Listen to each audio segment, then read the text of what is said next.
கிறிஸ்துவுக்குள் மிகவும் பிரியமான சகோதரர் யாவருக்கும் யேசுவா கிறிஸ்துக்குள்ளான அன்பான வாழ்த்துதலை தெரிவித்துக் கொள்கிறேன். நாம இப்போ பரமழைப்பு முடிவு அப்படிங்கிற காரியத்தை குறித்து தொடர்ந்து பார்த்து கொண்டிருக்கிறோம். கடந்த 3 வகுப்புகளாக நாம பார்த்திருக்கிறோம். இப்போ பரமழைப்பின் முடிவு குறித்து 4வது பாகமாக இப்ப நாம பார்க்க இருக்கிறோம். ஸ்கிரீன் ஷேர் பண்ணலாம்னு நினைக்கிறேன். சரி, பரமழைப்பு எப்போது முடிவுக்கு வரும் அப்படிங்கிறத நம்ம செய்தியோட தலைப்பு. ஏன்னா அநேகர் பரமழைப்பு இன்னும் இருக்கிறது, இன்னும் புதுஷ்டிக்கான அழைப்பு இருக்குதுன்னு சொல்லி கொண்டு இருக்கிறாங்க. அது எப்போ முடிவுக்கு வரும் அப்படிங்கிறத வேதாந்தத்திலிருந்து நாம பார்த்து அறிந்து கொண்டு இருக்கிறோம். கடந்த 3 கிளாஸாக பார்த்தோம். இது 4வது வகுப்பு. பரமழைப்பு எப்போது முடிவுக்கு வரும், பாகம் 4. நாம ஏற்கனவே பார்த்ததை ஒரு கிளான்ஸ் அப்படி ஞாபகப்படுத்திக்கிட்டு போயிடலாம்னு நினைக்கிறேன். கர்த்தராகி ஆண்டவர் தீர்க்கதரிசிகளாகி தம்முடைய ஊழியக்காரருக்கு தமது ரகசியத்தை வெளிப்படுத்தாமல் ஒரு காரியத்தையும் செய்ய மாட்டார்னு படிக்கிறோம் இல்லைங்களா? கர்த்தரோட ரகசியம் அவருக்கு பயந்த விடுதல இருக்கிறது. அவர்களுக்கு தம்முடைய உடன்படிக்கையை தெரியப்படுத்துவார். அப்ப தேவன் தம்முடைய பிள்ளைகளுக்கு ரகசியம் வெளிப்படுத்தாம இருக்க மாட்டாரு.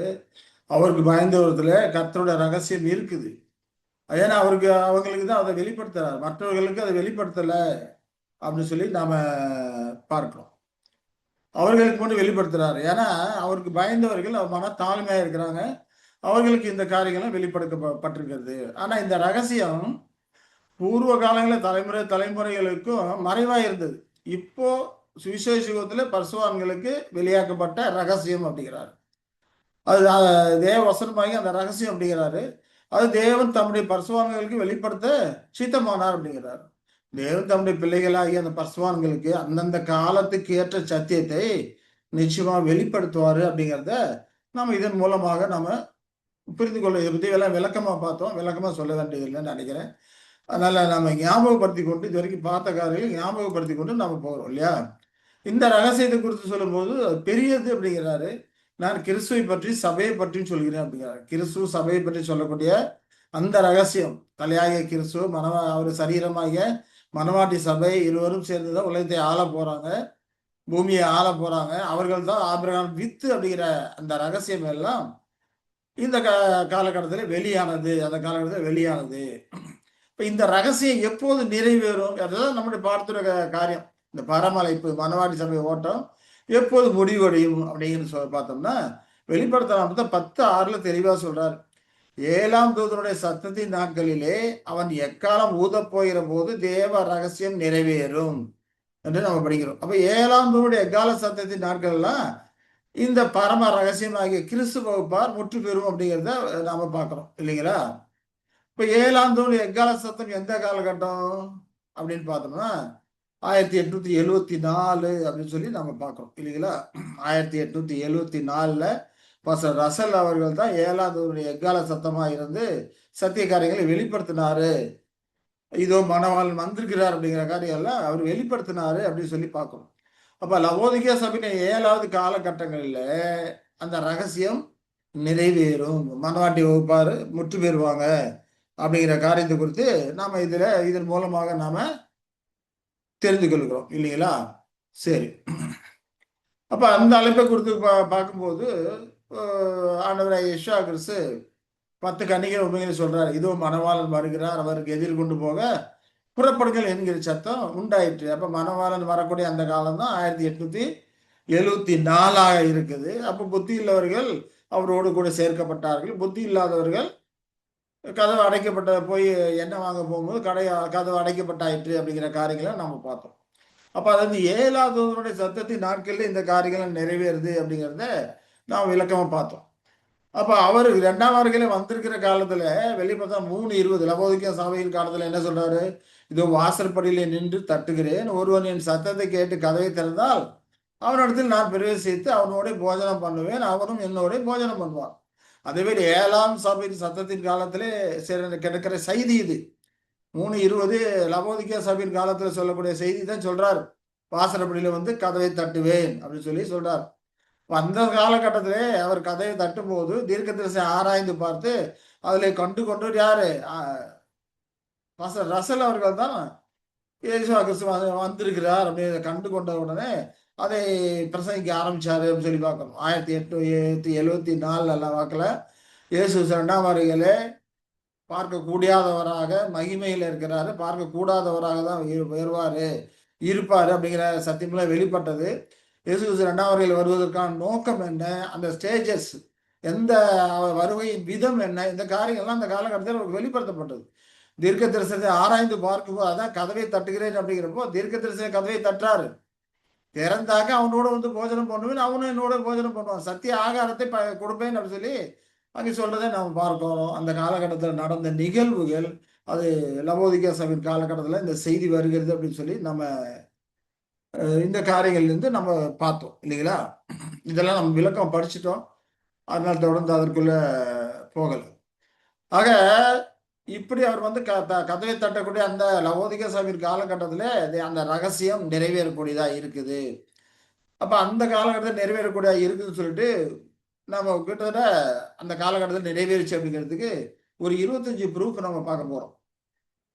அது ப்ரூஃப் 25 தான் இருக்குது அப்படின்னா அது 80க்கு மேல இருக்குது, 80 ப்ரூஃப் இருக்குது. ஆனாலும் அதெல்லாம் கொஞ்சம் நுணுக்கமா டைப் அண்ட் ஆடி டைப் அப்படிலாம் போனாதான் புரிஞ்சுக்க முடியும். அதை எல்லாரும் புரிஞ்சுக்க முடியாது. அதனால புதுப்படியா எல்லாரும் புரிந்துக்கிற மாதிரியான ஒரு 25 ப்ரூஃப் மட்டும் அதுல இருந்து நாம பார்க்க போகிறோம். முதலாவது என்ன பார்த்தோம்னா அதுல ஒரு 3 ப்ரூஃப் நாம ஏற்கனவே பார்த்துட்டோம். முடிஞ்சு போச்சு, பரமளிப்புக்கான அந்த காரியம் முடிஞ்சு போச்சு, கதவு அடைக்கப்பட்டதுங்கிறது 3 ப்ரூஃப் பார்த்தோம்.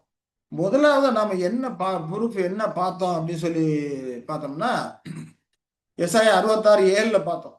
பிரசவ வேதனை படுமுன் பெற்றால், கர்ப்ப வேதனை வருமுன் ஆண் பிள்ளை பெற்றால் இல்லைங்களா? அப்போ பிரசவ வேதனை, அந்த கர்ப்ப வேதனை எது? மகாபத்திரத்தை குறிக்கக்கூடியதா இருக்குது. மகாபத்திரத்தை வருவதற்கு முன்னமே, அதாவது பிரசவ வேதனையே மகாபத்திரம் வருவதற்கு முன்னமே ஆண் பிள்ளை பெற்றால், அந்த ஆண் பிள்ளை தான் கிறிஸ்து வகுப்பார், இல்ல புத்திர சுவீகரத்தை கிறிஸ்து வகுப்பார் அப்படின்னு சொல்லி பார்க்கிறோம். அப்ப மகாபத்திரத்துக்கு முன்னமே கிறிஸ்து வகுப்பார் முற்று பெற்றுறாங்க அப்படிங்கிறத இந்த காரியங்கள் இருந்து பார்த்தோம். இதை பெற்றெடுக்கிறது யாரு? சீயோன் இல்லையா? சீயோனவெனில் ஒருமிக்க வேதனைப்பட்டும் குமாரை பெற்றும் இருக்குது அப்படிங்கிறப்போ இந்த சீயோன் அப்படிங்கிறப்ப பெயரளவான சபையை குறிக்கக்கூடியதா இருக்கு. இந்த பெயரளவான சபையில இருந்துதான் அந்த புது சிருஷ்டிகள் மனவாட்டியை வகுப்பாரு இந்த அழைப்பை கேட்டு, இந்த சத்தத்தை கேட்டு அதுல இருந்து வெளியே வர்றாங்க. அது பெயரளவான சபை. ஆனா இந்த மனவாட்டி வகுப்பார், இந்த பரிசுத்தவான்கள் தான் உண்மையான சியோன், பரம சியோனா இருக்கிறாங்க. இந்த பெயரளவான சியோன் பரம சியோனை பெற்றெடுத்து போடுகிறது. அதை குறித்து ரோமர் 11:26 பார்க்கும்போது மீட்கிறவர் சியோனிலிருந்து வந்து அவபக்தியை யாக்கோபு விட்டு விலக்குவார் அப்படிங்கிறப்போ இந்த சியோனிலிருந்து, அடையாளமான ஒரு சியோனிலிருந்து, அதாவது பெயர் சபையிலிருந்து மீட்கிறவர் வந்து அவர் வந்து பரமசிவனா ஆகி அவபக்தி யாக்கோபை விட்டு விலக்குவார் அப்படின்னு சொல்லி புரிஞ்சு கொள்ளலாம் இல்லைங்களா? இவங்க தான் மகிமை அடையும் போது பரமசிவனாக இருக்கிறாங்க. இவர்கள் இந்த சிவன்லேருந்து வர பெயர்லமான சிவன்லேருந்து வெளியே வர்றாங்க அப்படின்னு சொல்லி பார்க்குறோம். மகிமை அடைந்ததுக்கு அப்புறம் அவங்க பரமசிவனா இருக்கிறாங்க. அவங்க அவபக்தி யாக்கோபை விட்டு விளக்குறாங்க, கிறிஸ்துவோடு கூட விளக்குறாங்க அப்படிங்கிறத நாம புரிஞ்சு கொள்கிறோம். இந்த அவபக்தியை விளக்குற காரியம் மகிமடைந்த அந்த வகுப்பாரும் இருக்கிறாங்க, உயிரோடு ஓடிக்கொண்டு இருக்கிற அந்த வகுப்பாரும் இந்த அவபக்தியெல்லாம் படிப்படியாக விளக்கக்கூடியவர்களாக அந்த காலகட்டத்திலே இருப்பார்கள். இந்த காரியங்களை எல்லாம் நம்ம ஏற்கனவே பார்த்து முடிச்சிட்டோம் இல்லைங்களா? சரி, அதே போல அப்போ இதுல இருந்து நமக்கு என்ன தெரியுது? அந்த மகாபுத்திரன் வருவதற்கு முன்பாக இந்த பரமளிப்புக்கான கதவு மூடப்பட்டு விடும் அப்படிங்கிறத பார்த்தோம் இல்லையா? இப்ப மகாபுத்திரம் எப்போ வரும் அப்படின்னா அதற்கு நிரூபணமாக புரஜாதேரின் காலங்களை குறித்து நம்ம பார்த்தோம் இல்லைங்களா? இப்ப புரஜாதேரின் காலங்களை குறித்து நாம பார்க்கும்போது அதை குறித்து நம்ம விவரமா படிச்சோம். புரஜாதேரின் காலம் எப்போ ஆரம்பிக்குது? சிதைக்கியா கிரீடத்தை இழந்த இடத்துல இருந்து ஆரம்பிக்குது இல்லையா? பாகையை கலற்றி கிரீடத்தை எடுத்து போடு, அது இனி முன்போல் இராது, அதை கவிழ்ப்பேன் கவிழ்ப்பேன் கவிழ்ப்பேன், உரிமைக்கார வர மட்டும் அது இல்லாது இருக்கும். ஆண்டவராக யெஷாயா தான் உரிமைக்காரர், அவர் வர்ற வரைக்கும் இனி அது முன் போல இல்லாம இருக்கும்னு சொல்லிட்டு அப்ப புரஜாதியார மிதிப்படும்படிக்கு அங்க விட்டுட்டாரு அப்படிங்கிறத நாம பார்க்கிறோம். சரி, அப்ப இந்த புரஜாதியார் காலத்தை குறித்து நம்ம ஏற்கனவே விரிவா பார்த்திருக்கோம். இந்த புரஜாதியார் காலம் அப்படிங்கிறப்ப எவ்வளவு காலம்? 7 அத்தனையா தண்டனை அப்படின்னு சொல்லி அங்க தமிழ்ல போட்டிருக்கும். தமிழ்ல பார்க்கும்போது உன் பாவங்கள் நித்தம் ஏலத்தனையாக தண்டிப்பேன், ஏலத்தனையாக தண்டிப்பேன்னு சொல்லி வசனங்கள் 17, 17, 20, லேவியார் 28, 26, 18, 21, 24, 28 எல்லாத்துக்குமே ஏலத்தனையாக தண்டிப்பேன்னு சொல்ல போட்டிருக்கிறது. ஆனா ஆங்கிலத்துல பார்த்தோம்னா 7 டைம்ஸ், 7 காலங்கள் சொல்லப்பட்டிருக்கும் இல்லைங்களா? அப்ப அந்த காலத்தை குறித்து நம்ம பார்க்கும்போது ஒரு காலம் அப்படிங்கிற ஒரு வருஷம், அதற்கான டீட்டெயில்ஸை நம்ம பார்த்தோம். ஒரு வருஷத்துக்கு தீர்க்க தரிசனத்தின் பிரகாரம் 360 நாள். அப்ப 7 இன்ட்டு 320 அப்படிங்கிறப்ப 2520 வருடங்கள். அப்ப 2520 வருடங்கள் புரஜாதியின் காலமா இருக்கிறது அப்படிங்கிற காரியங்களை எல்லாம் நம்ம ஏற்கனவே டீட்டெயில்ஸா நம்ம பார்த்தோம். அப்ப புரஜாதியனுக்கு ஆளுகை இழந்தது எப்போ? சிதேக்கியா காலத்துல. அது கிமு 606. இப்ப 2520 வருடங்கள் அப்படிங்கிறப்போ 2520ல அந்த 606 கிமு 606 கழிச்சோம்னா கிபி 1914 வருது. அப்ப 1914 என்ன வரணும்? புரஜாதியன் காலம் முடியுது. இப்போ பிரஜாதின் காலம் முடிஞ்சிச்சுன்னா அதுக்கப்புறம் அவர்கள் அடித்து நொறுக்கப்படுவாங்க பிரஜாதின் காலத்துல சொல்லிட்டு தானியல்ல நம்ம பார்த்தோம் இல்லைங்களா? தானியல் பார்க்கும்போது கைகளால் பெயர்ப்பட ஒரு கல் பேரண்டு உருண்டு வந்து சிலை நொறுக்கு. எப்போ? அந்த ராஜாக்களின் நாட்களிலே.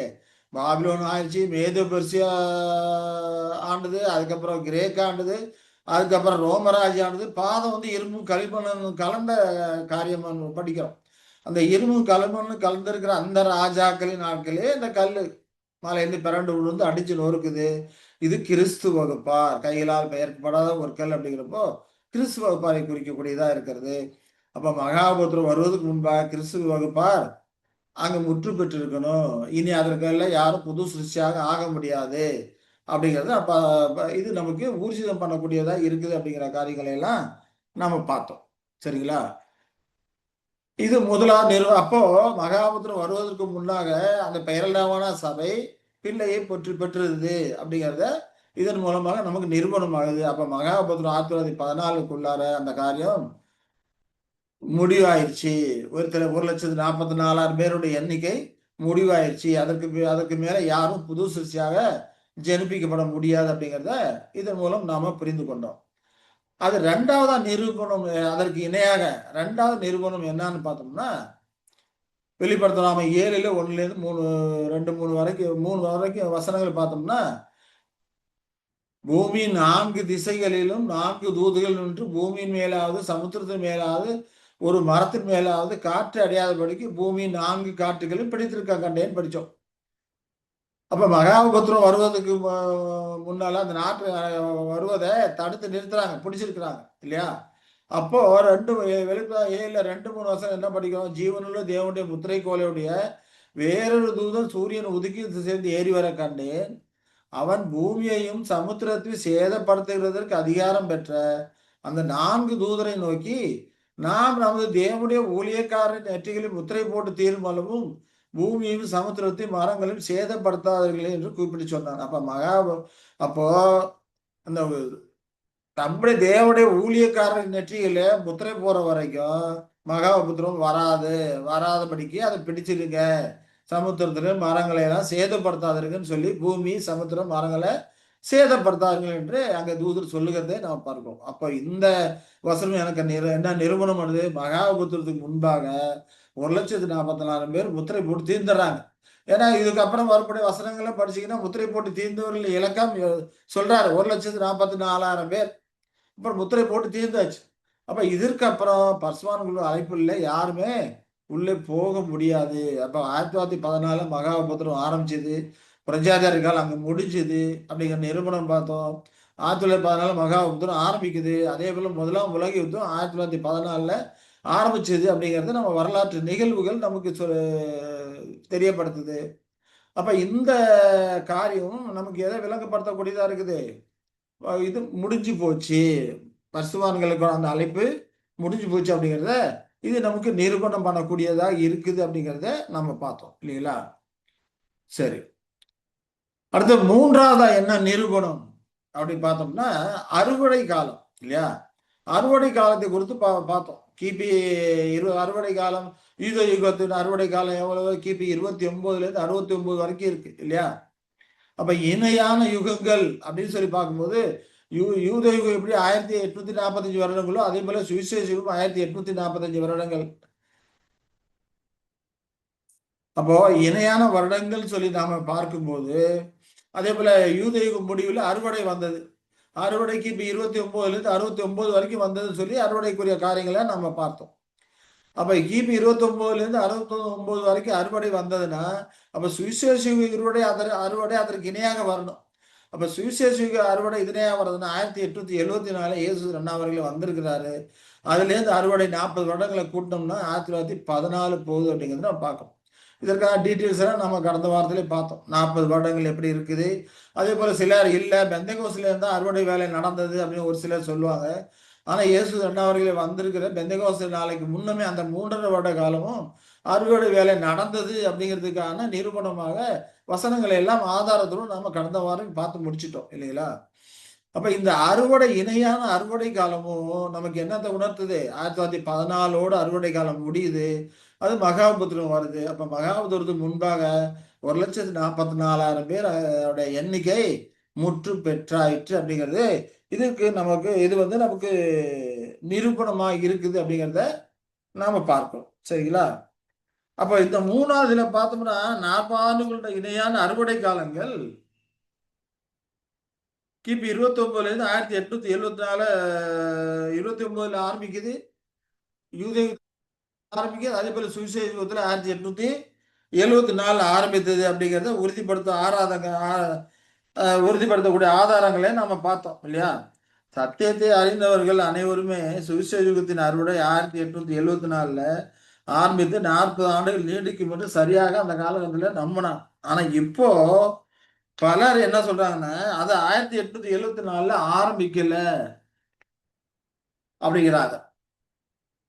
அப்ப இன்னும் சிலர் என்ன சொல்றாங்கன்னா அது 40 ஆண்டுகள் மட்டுமே நீடிக்கல அப்படின்னு சொல்லி அந்த காரியங்கள் எல்லாம் மறுக்கிறாங்க. ஏற்கனவே ஏற்றுக்கொண்ட அந்த சத்திய காரியங்களை மறுக்கக்கூடியவர்களா இருக்கிறார். அதற்கு அவங்க சொல்ற காரணம் என்னன்னா சார்லஸ் ரசல் அவர்கள் இறப்பதற்கு முன்பு இந்த 40 வருடங்கள் தான் அப்படிங்கிற கருத்தை விட்டுட்டாரு அப்படின்னு சொல்லி சிலர் கூறுறாங்க. ஆனா இதுக்கு 40 வருடங்கள் தான் அப்படிங்கிறதுக்கு வேதாகம ஊர்ஜிதங்கள் நமக்கு இருக்குது. கிபி 29ல இருந்து 69 வரைக்கும் தான் அறுவடை இருந்தது. அதற்கப்புறம் அங்க அறுவடை வேலை செய்ய இயலாதபடிக்கு இருக்குது அப்படிங்கிறது நமக்கு நடந்த நிகழ்வுகள் நமக்கு வெளிப்படுத்தக்கூடியதா இருக்குது. அதற்கான வேத வசனங்களும் நமக்கு ஊர்ஜிதப்படுத்தக்கூடியதா இருக்கு. அப்ப இணை காலத்துல பார்க்கும்போது சிறுமந்தை அறுவடை 1914 முடிந்தது என்பதை அது காட்டக்கூடியதா இருக்குது. வேதாகமத்துடைய காரணம் அந்நிகழ்வுகள் இல்லையா இதெல்லாம் 40 ஆண்டுகள் நீடித்தது அப்படிங்கிறது 1874 இறுதியில 24 ஆரம்பிச்சு 1917 முடியுது அப்படிங்கிறத இந்த இணையான அறுவடை காலங்கள் நமக்கு நிரூபிக்கக்கூடியதாக இருக்கிறது. அதற்கு ஒத்தாது போலவே இப்போ 4வதாக நாம் நிரூபணம் என்ன பார்க்க போறோம் அப்படின்னு சொல்லி பார்த்தோம்னா இதற்கான டீட்டெயில்ஸ் நாம ஏற்கனவே கடந்த வாரத்திலே பார்த்துடும். அதனால உள்ள போக வேண்டிய அவசியம் இல்லைன்னு நினைக்கிறேன். அப்ப 4வது நிரூபணமா நாம என்ன பார்க்க போறோம் அப்படின்னா லூக்கா 21ல 20, 21 வசனங்கள் என்ன சொல்லுது? எருசலேம் சேனைகளால் சூழப்பட்டிருப்பதை நீங்கள் காணும்போது அதன் அழிவு சமீபமாயிற்று என்று அறியுங்கள். அப்பொழுது யூதேயாவில் இருக்கிறவர்கள் மலைகளுக்கு ஓடி போகவும் எருசலேமில் இருக்கிறவர்கள் வெளியே புறப்படவும் நாட்டுப்புறங்களில் இருக்கிறவர்கள் நகரத்தில் பிரவேசியாமலும் இருக்க கடவர்கள். எழுதியிருக்கிற யாவும் நிறைவேறும்படி நீதியை சரி கட்டும் நாட்கள் அவைகளே அப்படிங்கிறார். யாருக்கு நீதியை சரி கட்டுறது? மாம்ச இஸ்ரவேலுக்கு நீதியை சரி கட்டும் நாட்கள். ஏன்னா ஆண்டவராய் எஷாகஸ் சொல்லி 33 வாக்கில் மறிக்கிறது முன்னே சொன்னார், உங்கள் வீடு உங்களுக்கு எதிராக பாழாக்கி விடப்பட்டும் சொல்றார் இல்லையா? அதற்கு ஏற்றால் போனது இந்த வசனங்கள் சொல்றார். எருசலேம் சுயனைகளை கூலப்படுற காணும் போது அதன் அழிவு சமீபமாயிட்டு தெரிஞ்சுக்கங்க. அப்பொழுது அங்க இருக்கிறவங்க மலைகளுக்கு ஓடி போங்கன்னு சொல்லி ஆண்டவரை ஏற்கனவே எச்சரித்து சொல்லியிருக்கிறார். அதே போலவே கிபி 69ல சகோதரர்கள் தீர்த்துராயன் வந்து எருசலேம் முற்றுகை போடுறான். அப்ப சகோதரர்கள் எல்லாரும் எருசலேம் மற்றும் யூதேவிலிருந்து தப்பி செல்றது அந்த நிகழ்வு யூத யுகத்துடைய அறுவடை முடிவை குறிக்கக்கூடிய ஒரு அடையாளமா இருக்குது அப்படின்னு சொல்லி நம்ம புரிஞ்சு கொள்றோம். ஏன்னா முதலாவது ரோம படையில் வந்து கிபி 69ல எருசலேம் வந்து சுமார் 30 மைல் சுற்றளவில் உள்ள பகுதிகளை கைப்பற்றாங்க. அப்ப அந்த காலகட்டத்துல கிறிஸ்தவர்கள் யோர்தானுக்கு அப்புறத்தில் உள்ள பெல்லா அப்படி நகரத்துக்கு தப்பி செல்வதற்கு ஏதுவா இருந்தது. அப்ப தப்பி சென்றார்கள். ஏன்னா ஆண்டவர் ஏற்கனவே சொல்லியிருக்கிறார், நகரத்தை முற்றுகையிட பார்க்கும்போது அழிவு சமமாயிட்டு அதுல இருந்து போயிருங்கன்னு சொல்லியிருக்கிறார். உண்மையான கர்த்தருடைய பிள்ளைகள் நிச்சயமா அந்த அங்கிருந்து எருசலேம் விட்டு வெளியே போனாங்க. அப்படி தப்பி செல்றதுக்கு அவங்களுக்கு முதலாம் முற்றுகையிலே வழி கிடைச்சது. ஆனா 2ஆம் முற்றுகையிலே வழி கிடைக்கல. 2ஆம் முற்றுகை கிபி 70ல வந்தது. அது நகரத்துக்கு எருசலேம் நகரத்துக்கு அருகிலே வந்தது. அப்ப கிபி 70ல வரும்போது அவை எவருமே தப்பிச் செல்ல முடியாத அளவுக்கு நகரம் அங்க முற்றுகை போடப்பட்டது. முதல் முதல் நிகழ்வு நடக்கும்போதே ஆண்டவருடைய கட்டளைக்கு கீழ்ப்படிய சகோதரர்கள் எல்லாமே எருசலேமிலிருந்து யூதாவிலிருந்து தப்பிச் சென்றுட்டாங்க. அப்ப இந்த தப்பிச் செல்லுதல் யூத யுக அறுவடை முடிந்ததற்கான ஒரு அடையாளம். இந்த நிகழ்வுகள் நமக்கு எதை குறிக்குது? சகோதரர்கள் அங்கிருந்து போயிட்டாங்கன்னா அறுவடை வேலை யாரு செய்யறது? இல்லைங்களா? அப்ப யூதேயாவுல எருசலேம்ல அறுவடை வேலை செய்ய முடியாது. இஸ்ரவேல அறுவடை வேலை செய்ய முடியாது. ஏன்னா தப்பிச் சென்றுட்டாங்க, சூழப்பட்டிருக்குது. ஏன்னா நீதியை சரி கட்டக்கூடிய நாள் வந்துருச்சு. இஸ்ரவேல் ஜனங்கள் எங்களுடைய ரத்த பலி எங்கள் மேலும் எங்கள் பிள்ளைகள் மேலும் சுமரட்டும் என்று சொல்லியிருக்கிறாங்க. அப்ப நீதியை சரி கட்டக்கூடிய அந்த நாள் வந்திருக்குது. எருசலேம் சேனைகளால் சூழப்படும் போது அதுதான் அந்த நாள். அதெல்லாம் தப்பி சென்றுங்கன்னு யெஷுவா ஏற்கனவே எச்சரிக்கையா சொல்லியிருக்கிறாரு. உங்கள் வீடு உங்களுக்கு எதிராக பாழாக்கி விடப்பட்டிருக்கிறது அப்படிங்கிறது சொல்லியிருக்கிறாரு. நிச்சயமாவே இந்த வேத வசனங்களை அறிந்து உணர்ந்த சத்திய சகோதரர்கள் அங்கிருந்து தப்பி சென்ற கிபி 69 தப்பி சென்றார்கள். அப்ப ஆண்டவரின் கட்டளைக்கு கீழ்ப்படிய சகோதரர்கள் எருசலேமில் இருந்தும் யூதாவிலும் தப்பி சென்றது யூத யுக அடிப்படை முடிஞ்சிட்டு போச்சு அப்படிங்கிறதுக்கான ஒரு அடையாளமா இல்லையா? ஏன்னா யூத யுகத்தை ஏன்னா யூதருடைய அரசியல் அமைப்பு எல்லாமே முற்றிலுமா அதோட முடிஞ்சு போச்சு. ஏற்கனவே சிதேக்கியா காலத்துல ஆளுகை முடிஞ்சு போச்சு. அதுக்கப்புறம் நெகேமியா காலத்திலும் எஸ்ரா காலத்திலும் கொஞ்சம் பேர் வந்தாங்க. அவங்க தான் இஸ்ரவேலில் இருந்தாங்க. அப்ப இருக்கிற அந்த காலகட்டத்துல தான் இஸ்ரவேலில் இருந்தாலும் கூட அங்கே ஆளுகை வரல. ஆளுகை வந்துச்சுன்னு ஆளுகை வரல. தேவாலயம் கட்டப்பட்டது, நகரம் அந்த மதில்கள் கட்டப்பட்டது. அவங்க கொஞ்சம் பேர் இருந்தாங்க. ஆனாலும் ரோமர்களுக்கு கீழே தான் அடிமைகளா இருந்தாங்க. பிரஜாதிகள் கீழே தான் மிதிக்கப்பட்டு இருந்தாங்க.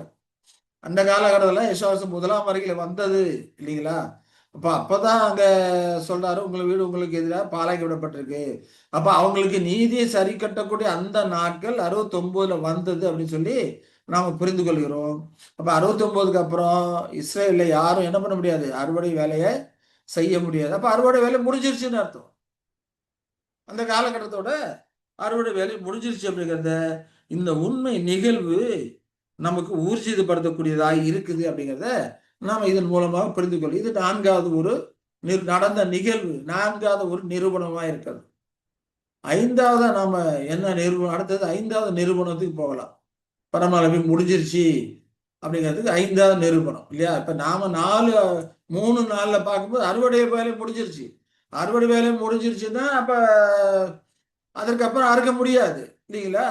அப்ப அதோட பரமளிப்பு முடிஞ்சு போச்சு அப்படிங்கிறத நம்ம புரிந்து கொள்கிறோம். அதே போல நெத்தியில முத்திரை போட்டு தீர்ந்தாச்சு. அப்ப இந்த 4 நிரூபணங்களை நாம் பார்த்துக்குவோம். இப்ப 5வது நாம பார்க்கக்கூடிய நிரூபணம் அறுவடை நேரம் அப்படின்னு சொல்லிட்டு வேத வசனங்கள்ல சொல்லப்படுது. அறுவடை நேரம். அது வெளிப்படுத்துறாங்க 14:15 நாம படிக்கிறோம். வெளிப்படுத்துறாங்க 14:15 என்ன சொல்றாரு? வேறொரு தூதன் தேவாலயத்திலிருந்து புறப்பட்டு மேகத்தின் மேல் உட்கார்ந்திருக்கிறார் நோக்கி, பூமியின் பயிர் முதிர்ந்தது, அறுக்கிறதற்கு காலம் வந்தது. ஆகையால் உங்களுடைய அறிவாலை நீட்டி அறுத்து விடும் என்று மிகுந்த சத்தமிட்டு சொன்னான். பயிர் முதிர்ந்துருச்சு, பூமியில பயிர் முதிர்ந்துருச்சு, அறுக்கிறதுக்கு காலம் வந்துருச்சு. நான் அறிவாலை நீட்டி அறுத்து விடும் என்று சொல்வதை பார்க்கிறோம். அதே ஆங்கிலத்துல டயலாக் பைபிள்ல பார்த்தோம்னா காலம் அப்படிங்கிறது அவர் சொல்லி போட்டிருக்கோம். Come the hour of the to reap, அறுப்பதற்கான நேரம், அறுப்பதற்கான நேரம் ஹவர். அந்த ஹவர் அப்படிங்கிறது 1 மணி நேரத்தை குறிக்கக்கூடியதா இருக்கு. அறுப்பதற்கான அந்த மணி நேரம் வந்துவிட்டது என்று அங்கே சொல்லுகிறதை நாம பார்க்கிறோம்.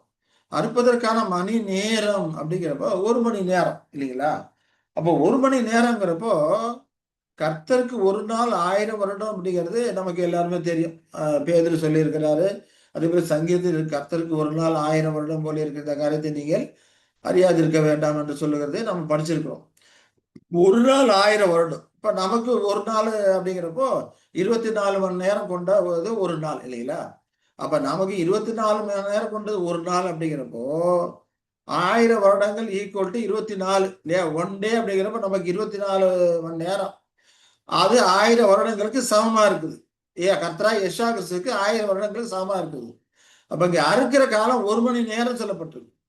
அப்ப அறுக்கிற காலம் 1 மணி நேரம்னா, இந்த 1000 வருடங்களை 24ஆல நாம டிவைட் பண்ணோம்னா, அந்த 1 மணி நேரம் எத்தனை வருஷங்கிறது வரும்.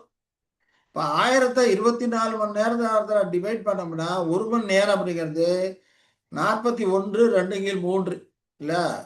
41 2/3 இயர்ஸ் வரக்கூடியதாக அங்க இருக்குது அப்படின்னு சொல்லி பார்க்கணும். அதாவது 41 வருடங்களும் அதுக்கப்புறம் ஒரு 8 மாதங்களும் வரக்கூடியதா இருக்குது. இப்ப 41 வருடங்கள் 8 மாதங்கள்னா, அப்ப அறுவடை நேரம் ஆரம்பம் எப்போ 1874. இப்ப 41 வருடங்கள் 2/3ன்னா அப்ப எங்க முடியுது? 1916ல முடியக்கூடியதா இருக்குது அப்படின்னு சொல்லி பார்க்கணும். ஏன்னா 41 வருடங்கிறப்போ 1945 வருது. அதுக்கப்புறம் பிளஸ் 8 மாசங்கள். இப்ப 8 மாசம் சேர்க்கும்போது 1916 வருது. அப்ப அறுவடை நேரம் அப்படிங்கிறப்போ 1874லேருந்து 1916 வரைக்கும் இருக்குது அப்படின்னு சொல்லி நம்ம எந்த காலத்தை புரிந்து கொள்ளலாம். ஒருவேளை நாம் நினைக்கலாம், அங்க 40 வருஷம் சொன்னீங்க, இங்க 41 வருஷம் பிளஸ் 8 மாசம் வருதே, இந்த வசனம் முன்னுக்கு முன் முரணா இருக்குதே அப்படிங்கிற மாதிரி நினைக்கலாம். ஆனா இந்த காலங்கள் கதிர்களை சேர்க்கக்கூடிய காலத்தை சேர்த்து இங்க சொல்லுது. அதாவது வேதத்துல விழுகதிர் பொறுக்குதல்னு ஒரு காரியம் இருக்குதுங்க. அறுவடை செய்யும் போது சிந்தின கதிர்களை யாரும் பொறுக்க கூடாதுன்னு சொல்லி நியாயப்பிரமாணத்துல ஒரு கட்டளையாகவே கொடுத்திருக்கிறார். சிந்தின கதிர்களை யாரும் பொறுக்க கூடாது அப்படின்னு சொல்லி வேத பிரமாணத்துல ஒரு கட்டளை கொடுத்திருக்கிறார். அது எங்க கொடுத்திருக்கிறாரு? லேவியராகமும் 19 கொடுத்திருக்கிறார். அது வேணா படிக்கலாம். லேவியராகமும்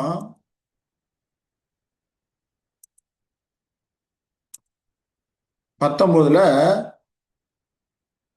9-10 வசனங்களை நம்ம படிச்சோம்னா, நீங்கள் தேசத்தின் பயிரை அறுக்கும் போது உன் வயலின் ஓரத்தில் இருக்கிறதை தீர அறுக்காமலும் சிந்தி கிடக்கிற கதிர்களை பொறுக்காமலும் அதே போல உன் திராட்சை தோட்டத்திலே பின் அறுப்பை அறுக்காமலும் அதிலே சிந்தி கிடக்கிற பழங்களை பொறுக்காமலும் அவைகளை எளியவனுக்கும் பரதேசிக்கும் விட்டு விடுவாய் என்று சொல்லுவதை நான் பார்க்கிறோம். எளியவன் அதாவது புவர்மேன், ஏழைகளுக்கும் பரதேசிக்கும் திக்கிட்டவர்களுக்கும் அதை விட்டுடுங்க அப்படின்னு சொல்றத உங்க பிரமாணமே கொடுத்துருக்கா இல்லையா? அறுவடை வேலை பழும்பு வயல் ஓரத்துல இருக்கிறத அறுக்காத, ஓரத்துல இருக்கிறத முழுசா அறுக்கணும்னு நினைக்காத, அதெல்லாம் விட்டுரு. அதே போல சிந்து கிடக்கிறத கதிர்களை மறுபடியும் பொயிர்க்கு எடுக்கணும்னு நினைக்காத. அதே போல திராட்சை தோட்டத்துல அறுவடை பண்ணும் போதும் சிந்தி கிடக்கிற பழங்களை பொறுக்காத. இப்ப இதெல்லாம் யாருக்காக விடணுங்கிறாரு? பழங்களை எளியவனுக்கு பரதேசிக்கும். இந்த எளியவன் அப்படிங்கிறப்ப திரள் கூட்ட வகுப்பாரா இருக்குது. கிரீடத்தை இழந்த திரள் கூட்ட வகுப்பாருக்கு அது ஆகாரமா போகட்டும். அதே போல பரதேசிய அப்படிங்கிறப்ப வாலிபராக பாத்திரவான்களுக்கு குறிக்கக்கூடியதா இருக்கு. அவர்களுக்கு அது ஆகாரமா போகட்டும் அப்படின்னு அதை விட்டுடுன்னு சொல்லி சொல்றாரு. அதுதான் 1914 16 வரைக்கும் நடக்கக்கூடிய ஒரு காரியமா இருக்கிறது அப்படிங்கிறத நம்ம புரிந்து கொள்வோம். அங்க 40 வருடங்கள் அப்படிங்கிறப்போ இந்த பொறுக்குதல் அப்படிங்கிற காரியங்களை கதிர்களை சேர்க்குதல் அப்படிங்கிற காரியங்களை சேர்க்காதபடிக்கு பொதுவாக 40 வருடங்கள் சொல்லப்பட்டது. ஆனா இங்க சொல்லும்போது கதிர்களை எடுக்க திக்கற்ற பரதேசிக்கும் திக்கற்ற பிள்ளைகளுக்கும் விட்டு விடுங்கன்னு சொல்றாருங்க இல்லையா? ஏழைகளுக்கும் பரதேசிகளுக்கும் கொடுங்க சொல்றாரு.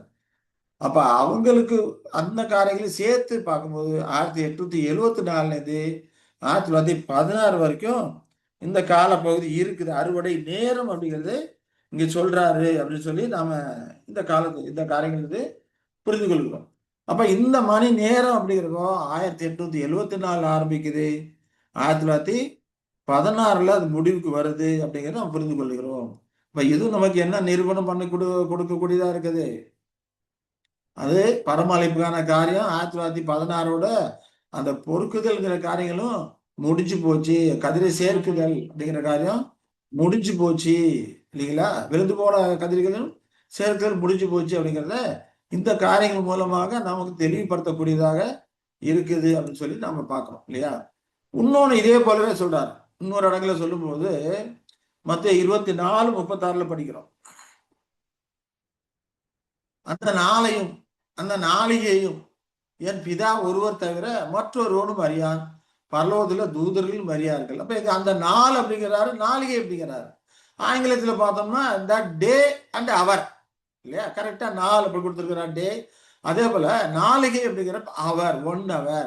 அப்ப அந்த 1000 வருட நாளையும் அதுல அறுவடை நடக்கிற அந்த 1 மணி நேரத்தையும் பிதா தவிர யாரும் அறிய மாட்டாங்கன்னு சொல்லி யெஷாசு மாம்சத்தில் இருந்த காலத்திலே இந்த வார்த்தையை சொல்லியிருக்கிறார். மனுஷகுமாரனும் அறியான் அப்படிங்கிறார் இல்லையா. அது மட்டும் இல்லாம 25:13 படிக்கும்போது மனுஷகுமாரன் வரும் நாளையாவது நாளிகையாவது நீங்கள் அறியாது இருக்கிறபடியா விழித்திருங்கள் அப்படிங்கிறார். அந்த நாளும் உங்களுக்கு தெரியாது, அறுவடை பண்ணக்கூடிய நாளிகை அந்த அவரும் உங்களுக்கு தெரியாது, ஆனால் விழித்திருங்கன்னு சொல்லி அப்போஸ்தலர்களுக்கு அவர் அறிகுறியாக அங்க சொல்லி எச்சரிக்கையாக சொல்லி இருக்கிறதை நாம பார்க்கிறோம். அங்கேயும் சொல்லும்போது டே நாட் த ஹவர் அப்படின்னு சொல்லி, ஏன்னா நாளையும் அந்த மணி நேரத்தையும் அறியாம இருக்கீங்க, அறியாதனால விழிச்சிருங்கன்னு சொல்லி சொல்றதை நம்ம பார்க்கிறோம். அப்ப இங்க 2ஆ பிரிச்சு காமிக்கிறாரு.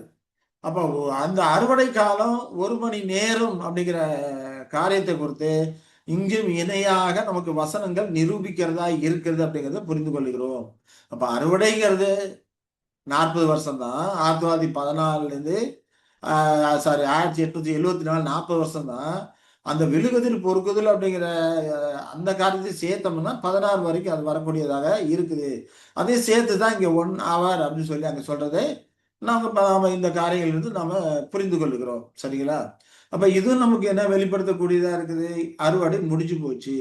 இப்ப இதற்கு மேல யாரும் புது சிருஷ்டியா ஜனிப்பிக்கப்பட முடியாது, அந்த அழைப்புக்குள்ள போக முடியாது அப்படிங்கிறத நாம இதன் மூலம் நமக்கு நிரூபணமாகக்கூடியதா இருக்கிறது. இப்ப 5 நிரூபணங்களை நாம பார்த்திருக்கோம். இப்ப 6வது அடுத்ததா ஒரு நிரூபணம் பார்க்கலாம். அடுத்ததா பார்க்கும்போது இங்க சோதனையின் மணி நேரம் அப்படி சொல்றாரு இல்லையா. வெளிப்படுத்தினாகவும் 3:10 சொல்றார். 3:10 சொல்லும் போது என் பொறுமை குறித்து சொல்லிய வசனத்தை நீ காத்து கொண்டபடியினால் பூமியில் குடியிருக்கிறவர்களை சோதிக்கும்படியாக பூச்சக்கரத்தின் மேலிருந்தும் வரப்போகிற சோதனை காலத்திற்கு தப்பும்படி நானும் உன்னை காப்பேன் இல்லையா. அப்போ பூமியில் குடியிருக்கிறவர்களை சோதிக்கும்படியாக பூச்சக்கரத்தின் மேலும் வரப்போகிற சோதனை காலம் சொல்றார். இந்த சோதனை காலத்தை ஆங்கிலத்துல பார்த்தோம்னா from the hour of temptation, சோதனையின் மணி நேரம் என்று இருக்குது இல்லையா. அப்ப சோதனையின் மணி நேரம் அந்த 1 hour நம்ம ஏற்கனவே பார்த்தோம் இல்லைங்களா. ஆனா இங்க சொல்லும் போது சோதனையின் மணி நேரம் அப்படிங்கிறாரு. ஆகையினால 1874 இருந்து இது எடுக்க முடியாது இந்த சோதனையின் மணி நேரம். ஏன்னா தேவனோட கர்த்தர் பிள்ளைங்க சோதனை எப்ப வந்தது அப்படின்னு சொல்லி பார்த்தோம்னா 1878 பஸ்கா காலத்துல சோதனை வருது. ஒவ்வொரு இடத்துலயும் பஸ்கா காலத்துல கர்த்தர் பிள்ளைகளுக்கு சோதனைகள் வரும். இயேசு முதலாம் வருகையில் வந்திருக்கிற காலத்துல பஸ்கா காலத்துல அப்போஸ்தலர்களுக்கு எவ்வளவு சோதனைகள் வந்து, பேதுருக்கு வந்த சோதனை இல்லைங்களா, அதெல்லாம் நம்ம படிக்கிறோம். யெஷுவா கிறிஸ்துவுக்கு அந்த காலத்துல சோதனை, பேதுருக்கு சோதனை இல்ல. அப்ப அதே போல இங்க பஸ்கா காலத்துல அந்த சோதனை ஆரம்பிச்சது எதுன்னா 1878 பஸ்காவோட அந்த சோதனை தொடங்குது. முதல் சோதனை என்னன்னா அறுவடை சோதனை. என்ன பார்த்தோம்னா நோ ரான்சனிசம் இல்லையா. அதாவது மீட்கும் பலி அவசியம் இல்லை அப்படின்னு அங்க பார்பர் அப்படிங்கிறவங்க அங்க சொல்ல ஆரம்பிச்சார். ரசல் கூட இருந்தவர் தான் அவரு. அந்த காலகட்டம் 1878 மீட்கும் பலி அவசியம் இல்லைன்னு சொல்லிட்டு அங்க பிரசங்கிக்க ஆரம்பிச்சிட்டாரு. அப்போ இது வந்து அறுவடை காலத்துல சத்திய சோலுக்கு வந்த ஒரு பெரிய சோதனை இல்லையா. மீட்கும் பலி தேவையில்லை அப்படின்னா அதுக்கு பார்பர் சொல்ல விளக்கம் என்னன்னு சொல்லி பார்த்தோம்னா, ஒரு மனுஷன் செய்த தவறுக்காக இன்னொரு மனுஷன் எப்படி பாடுபடுறது, இன்னொரு மனுஷன் எப்படி பண்றது, அது எப்படி நீதி ஆகும் அப்படிங்கிற மாதிரி ஒரு கேள்வி கேட்கிறாரு. ஒரு சின்ன பறக்கிற சின்ன பூச்சி இருக்கு, ஒரு ஈ இருக்குன்னு வச்சுக்கோங்க. ஒரு ஈ இருக்குது. ஒரு பெற்றோர் வந்து தன்னோட பிள்ளை செய்த தவறுக்காக அந்த ஈய பிடிச்சி ஊசியில குத்தி அதை வேதனைப்படுத்தி வருத்தப்படுத்தி வேதனைப்படுத்தி மறிக்க செய்தார்களானால் இது எப்படி நீதியாகும், சரியாகும்? அதே போல நாம செய்த பாவங்களுக்காக இயேசு கிறிஸ்துவ அந்த அளவுக்கு வேதனைப்படுத்தி, வருத்தப்படுத்தி அவரை மரிக்க வச்சாங்க. அது எப்படி சரியாகும்? இந்த மாதிரி அவர் சொல்ல ஆரம்பிச்சிட்டாரு. யெஷுவா நம் ஒவ்வொரு மனிதனுக்காக ருசி பார்த்தான்னு வேத வசனம் மரணத்தை ருசி பார்த்தார். இல்லையா? நமக்காக தம்முடைய ஜீவனை கொடுத்தார். தம்முடைய ஒரே பேரான குமாரனை கொடுத்து இவ்வளவாய் அன்பு கூர்ந்தான்னு சொல்லி வேத வசனம் சொல்லுது. ஆதாம் சரி நீகராக அவனு ஜீவனுக்கு ஈடா கொடுத்தான்னு சொல்லப்பட்டிருக்கு. வேதத்துல ஜீவனுக்கு ஜீவன், கண்ணுக்கு கண், பல்லுக்கு பல், ஜீவனுக்கு ஜீவன் கொடுக்கணும். அதான் நீதி சொல்லப்பட்டிருக்கு.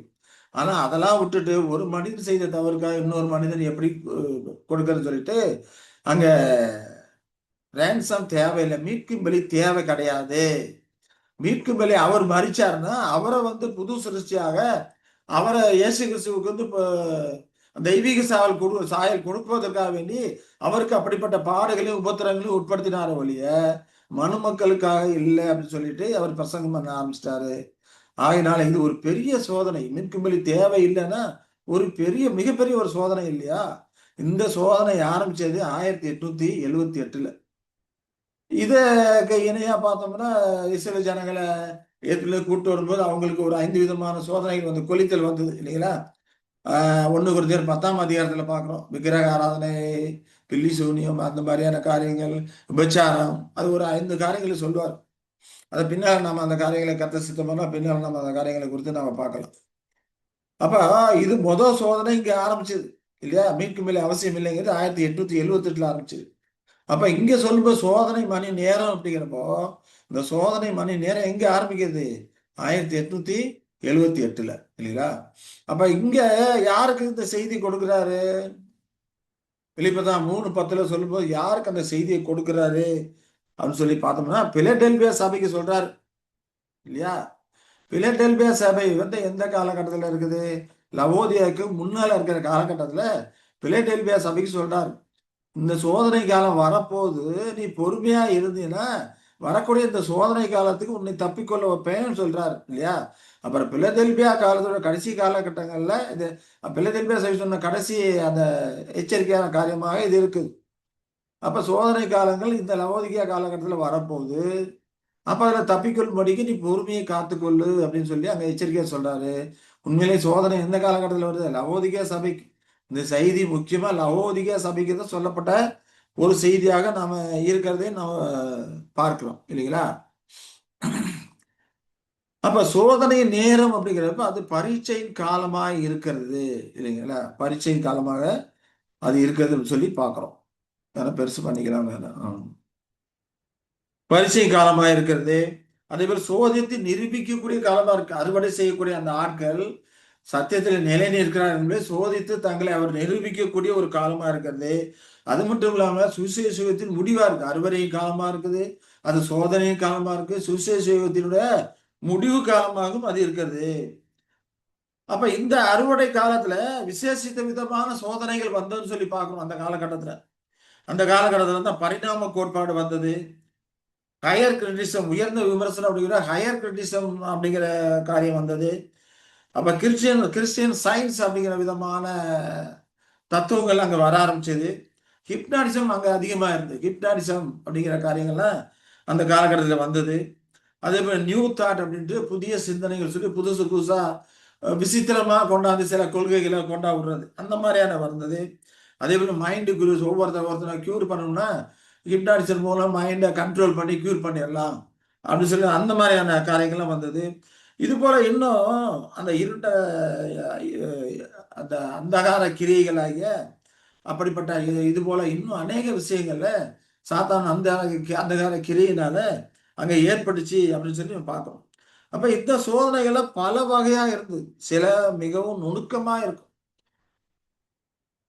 சத்தியத்திலே ஆழமாக வேரூன்றாத அநேக நிச்சயமா இந்த அஸ்திவாரமான மீட்பும் பலி அப்படிங்கிற சத்தியத்தில் இருந்தெல்லாம் விலகி செல்லும்படி ஏமாற்றக்கூடியவர்களாக தான் அவன் அந்த காலத்தில் இருந்திருக்கும். ஏன்னா அவர்கள் வியாக்கியானம் பண்ணும்போது அவ்வளோ இதாக வியாக்கியானம் பண்ணுவாங்க. இப்ப எப்படி பரமழைப்பு இன்னும் முடியல அப்படிங்கிறதுக்கு எப்படிலாம் திருச்சி வியாக்கியானம் பண்றாங்க இல்லைங்களா? அது போலதான் அந்த காலகட்டத்தில் எப்படிலாம் திருச்சி வியாக்கியானம் பண்ணாங்க. உலகமெங்கும் இந்த தீய நாளை சோதனைகள் சபையோடு மட்டும் முடிவதில்லை. இந்த சோதனை சபையோடு முடிஞ்சு போறதில்லை. சபையில இங்க ஆரம்பிக்குது, சோதனைகள் ஆரம்பிக்குது. ஆனா மகாபுத்திர காலம் வரும்போது அந்த மகாபுத்திர காலம் பெயர் சபைகளுக்கும் சோதனை காலமாக, நீதி சரிக்கட்டு காலமா இருக்குது. உலக மக்களுக்கு சோதனை காலமாக, நீதி சரிக்கட்டு காலமா இருக்கிறது. ஆனா அந்த சோதனை காலம் அப்படிங்கிறதோ கர்த்தருடைய பிள்ளைகளுக்கு இங்கே ஆரம்பிக்கக்கூடியதாக இருக்குது அப்படின்னு சொல்லி பார்க்கிறோம். எங்க 1 மணி நேரம் கர்த்தருடைய பிள்ளைகளுக்கு தான் இது என்னது 1 மணி நேரம், மற்றவர்களுக்கு இல்லை. அறுவடை காலத்துல வரக்கூடிய அந்த சோதனை தான் 1 மணி நேரம் என்று நாம இங்க படிக்கிறோம் இல்லைங்களா? இங்க சபையின் காலகட்டத்தில் இருக்கக்கூடிய அந்த 1 மணி நேரத்தை நம்ம நம்ம பார்க்கிறோம். சோதனை மணி நேரம் சொல்லி படிக்கிறோம். சரி, இதுல அப்போ இந்த சோதனை காலத்துல அதற்குள்ள இருக்கிறவர்களுக்கு பொறுமை சோதிக்கும் ஒரு பகுதியா இருக்கு. பொறுமையோ காத்து கொண்டாதான் அந்த சோதனையிலிருந்து தப்பிக்கொள்ளலாம் சொல்லி அங்க எச்சரிக்கையாக அங்க சொல்லப்படுகிறதை நாம பார்க்கிறோம். இப்ப கடுமையான அனுபவங்களால பலர் தேவன் இருக்கிறாரா அப்படிங்கிறதையே சந்தேகிக்க தொடங்கினாங்க அந்த காலகட்டத்துல. இப்ப தேவனுடைய மகத்தான திட்டத்தை அறியாததுனால மக்கள் கிறிஸ்துவனுடைய உயர்ந்த ஆட்சி, மில்லியன் யுக ஆட்சியை குறித்து கூட அந்த நம்பிக்கையை இழக்க ஆரம்பிக்கிறாங்க. ஏன்னா அந்த அளவுக்கு இந்த ஹிப்னாட்டிசம் இதெல்லாம் அதிகமாக இருந்தது. அப்ப இந்த அதிர்ச்சியும் சோதனையும் இந்த காலத்துல அனைத்து சபை அமைப்புகளும் சிதைஞ்சு போணுச்சு. நிறைய அமைப்புகள், சபை அமைப்புகள்லாம் சிதைஞ்சு போணுச்சு. அந்த சிதைஞ்சு போனதுல பாபிலோன் வீழ்ச்சி அடைகிறது. அப்ப உலகத்தின் மீது எல்லாமே வந்திருக்குது. இப்ப சோதனை காலம் அப்படிங்கிறப்போ பாபிலோனும் அதுல இருந்து வீழ்ச்சி அடைய ஆரம்பிக்குது. அதன் பிறகு வர வர வர வர அந்த சோதனை காலத்துல அழுத்தம் அதிகமாகிக் கொண்டே இருக்கிறது. அப்ப வர வர அந்த அழுத்தம் அதிகமாகும் போது அதன் விளைவுகள்னால ஜனங்கள் அதிருப்தி அடையக்கூடியவர்களாக இருக்கிறாங்க. வாழ்க்கையே அவர்களுக்கு கசப்பா ஆயிருது. தீய சந்தேகங்கள் எழுப்பக்கூடியதா இருக்குது, வெறுப்பா இருக்குது, சண்டை நடக்கக்கூடியதா இருக்குது, கொள்ளை, இந்த விதமான சோதனை சபையின் மீது வரக்கூடியதா இருக்குது. சபையில இருக்கிறவங்க ஒருத்தருக்கு ஒருத்தர் சாடி கொள்ளக்கூடிய காரியம், இது எல்லாமே அந்த காலகட்டத்துல வந்து கொண்டிருந்தது. இப்ப சில அம்சங்கள் இந்த சோதனை நேரம் முதல்ல சபையிலே தொடங்குது. விசேஷ சோதனைகள் சபையில தலைவரிடமிருந்து ஆரம்பிச்சது. சோதனைகள் பெரும்பாலான பார்பரும் ஒரு தலையாதானே இருந்தார் அங்க இல்லையா? இருந்தாரு. ஆனா அவரு தான் அங்க ஆரம்பிச்சு வைக்கிறாரு. இது தேவையில்லைன்னு சொல்லிட்டு ஆரம்பிச்சு வைக்கிறாரு அப்படின்னு சொல்லி நம்ம பார்க்கிறோம் இல்லையா?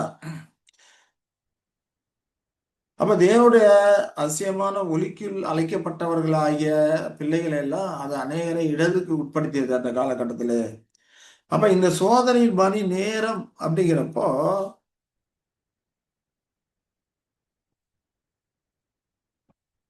தேவனுடைய வீட்டார் மேல விசேஷ வலிமையா வரக்கூடியதாக இருக்கிறதுனா நமக்கு அதை ஆச்சரியப்பட வைக்காது. ஏன்னா விசுவாசத்தோட தைரியம், தைரியத்தோட ஞானம், ஞானத்தோட இச்சடக்கத்தோட பொறுமை என்று பேதுரு சொல்றார் இல்லையா? இதெல்லாம் பொறுமையை சோதிக்கக்கூடிய ஒரு பரீட்சைகள். இந்த எல்லாம் பரீட்சைகள்லாம் வராமல் இருக்குன்னு நாம் ஜெபிக்க முடியாது. பரீட்சைகள் வந்தாதான் நம்முடைய கேரக்டர் ஸ்ட்ராங் ஆகும். கேரக்டர் படிக்கப்படுத்தப்பட்ட ஒரு கேரக்டரா இருக்கும். அதனால பரீட்சையே வரக்கூடாதுன்னு நம்ம நினைக்க கூடாது. பரீட்சைகள் வரணும். அதுல நாம பலனா நின்று கிறிஸ்துவுள்ளான அந்த குணாசியங்களை வளர்த்து கொள்ளணும். அந்த பரீட்சைகளை ஜெபத்தின் மூலமாக நாம் மேற்கொள்ளக்கூடியவர்களா இருக்கணும் இல்லைங்களா? அதனால்தான் 1 பேர் 4:7 சொல்லும் போது எல்லாவற்றுக்கும் முடிவு சமீபமாயிற்று. ஆகையால தெளிந்த புத்தியுள்ளவர்களா இருந்து ஜெபம் பண்ணுவதற்கு ஜாக்கிரதை உள்ளவர்களா இருக்கிறாங்க சொல்வதை பார்க்கிறோம். அப்ப இந்த சோதனை காலத்துல ஒவ்வொரு சகோதரனும் சகோதரியும் ஜெபத்தின் மூலமா அதெல்லாம் உண்மையான சத்திய சகோதரர் அதை மேற்கொண்டாங்க. அதுல நிறைய பேர் விழுந்து போன ஆட்களும் இருப்பாங்க. கிடத்தெழுந்த ஆட்களும் அதுல இருக்கக்கூடியவர்கள் இருப்பாங்க. அப்ப இந்த சோதனைகள் குறிப்பா தெரிந்து கொள்ளப்பட்டவர்கள் மேல, முக்கியமா மூப்பர்கள் மேல வரக்கூடியதா இருக்குது. அந்த எல்லா காலகட்டத்திலையும் மூப்பர்கள் ரொம்ப ஜாக்கிரதையா இருக்கு நல்லது. ஏன்னா வரக்கூடிய பரீட்சைகள்லாம் அங்கேதான் ஆரம்பிக்குது. குளித்தல் வேலையும் அங்கேதான் ஆரம்பிக்குது. அப்ப இப்படிப்பட்ட சோதனைகள், அந்த சோதனைகள் அவர்கள் சொல்லக்கூடிய போதனைகள்லாம் பார்த்தோம்னா, கொலித்தற்காரர்கள் சொல்லக்கூடிய அந்த போதனைகளை பார்த்தோம்னா ரொம்ப நுணுக்கமா சொல்லுவாங்க. தெரிந்து கொள்ளப்பட்டவர்களும் வஞ்சிக்கத்தக்க விதமாக இருக்கும். அவர்கள் சொல்லக்கூடிய அந்த போதனை தப்பறைகள் தெரிந்து கொள்ளப்பட்டவர்களும் வஞ்சிக்கத்தக்க விதமா இருக்கும். அப்ப சத்தியத்தை தெளிவா அறியாதவர்கள் அதை அதுல இருந்து என்ன பண்ணுவாங்க, வெளிக்கு போகக்கூடியவர்களாக நிச்சயமா இருப்பாங்க அப்படின்னு சொல்லி நம்ம பார்க்கிறோம். இந்த சோதனை காற்று போல பரவி எல்லா இடத்துக்கும் பரவி அநேகரை பாதிக்கக்கூடியதாக அந்த காலகட்டத்தில் இருந்ததாக சொல்லப்படுகிறது. இப்ப அறுவடை அந்த காலகட்டத்தில் எந்த விதமான காரியங்களும் வந்தது அப்படின்னு சொல்லி நம்ம பார்த்தோம்னா கிபி 1878 இதுல கீழே இருக்கிறத விட்டுருங்க, மேல அறுவடை காலத்தை மட்டும் நீங்க இந்த சார்ட்ல நீங்க பார்த்து தெரிஞ்சுக்கலாம். அழைப்பும் கொளித்தலும் அப்படிங்கிற இந்த சார்ட்ல பார்த்தோம்னா கிபி 1878 மீட்கும் பலிய மறுதளிப்புங்கிறத காரியம் ஆரம்பிச்சு பாபர் மூலமாக அது ஆரம்பிச்சு வைக்கப்பட்டது. அதே போல 1882 வந்த கொளித்தல் என்னன்னா தேவனில நம்பிக்கை இல்லாத அந்த தன்மையெல்லாம் ஆரம்பிச்சது. பல விதமான சடங்காச்சாரம் வந்துட்டு விக்கிரக ஆராதனை அந்த மாதிரியான காரியங்களும் உள்ள நுழைய ஆரம்பிச்சது. தேவன் மேல நம்பிக்கை இல்லாதனால பலவிதமான சடங்காச்சாரங்களை நம்ப ஆரம்பிச்சாங்க. அவர் நம்பிக்கை இல்லாத தன்மை வந்தது. அதே போல 1892 பார்த்தோம்னா கலப்பட சேர்க்கை வர ஆரம்பிச்சது. மற்ற சபையில் உள்ளவர்களை போல நாமளும் இருக்கணும், அரசாங்கத்தோடு நாம தொடர்பு வச்சுக்கணும், அப்பதான் நமக்கு பிரச்சனை இருக்காது சொல்லி இந்த கலப்பட சேர்க்கையை அந்த ஆரம்பிச்சது அப்படின்னு சொல்லி நம்ம பார்க்கணும். அதே போல 1903 பார்த்தோம்னா மறுமலர்ச்சி.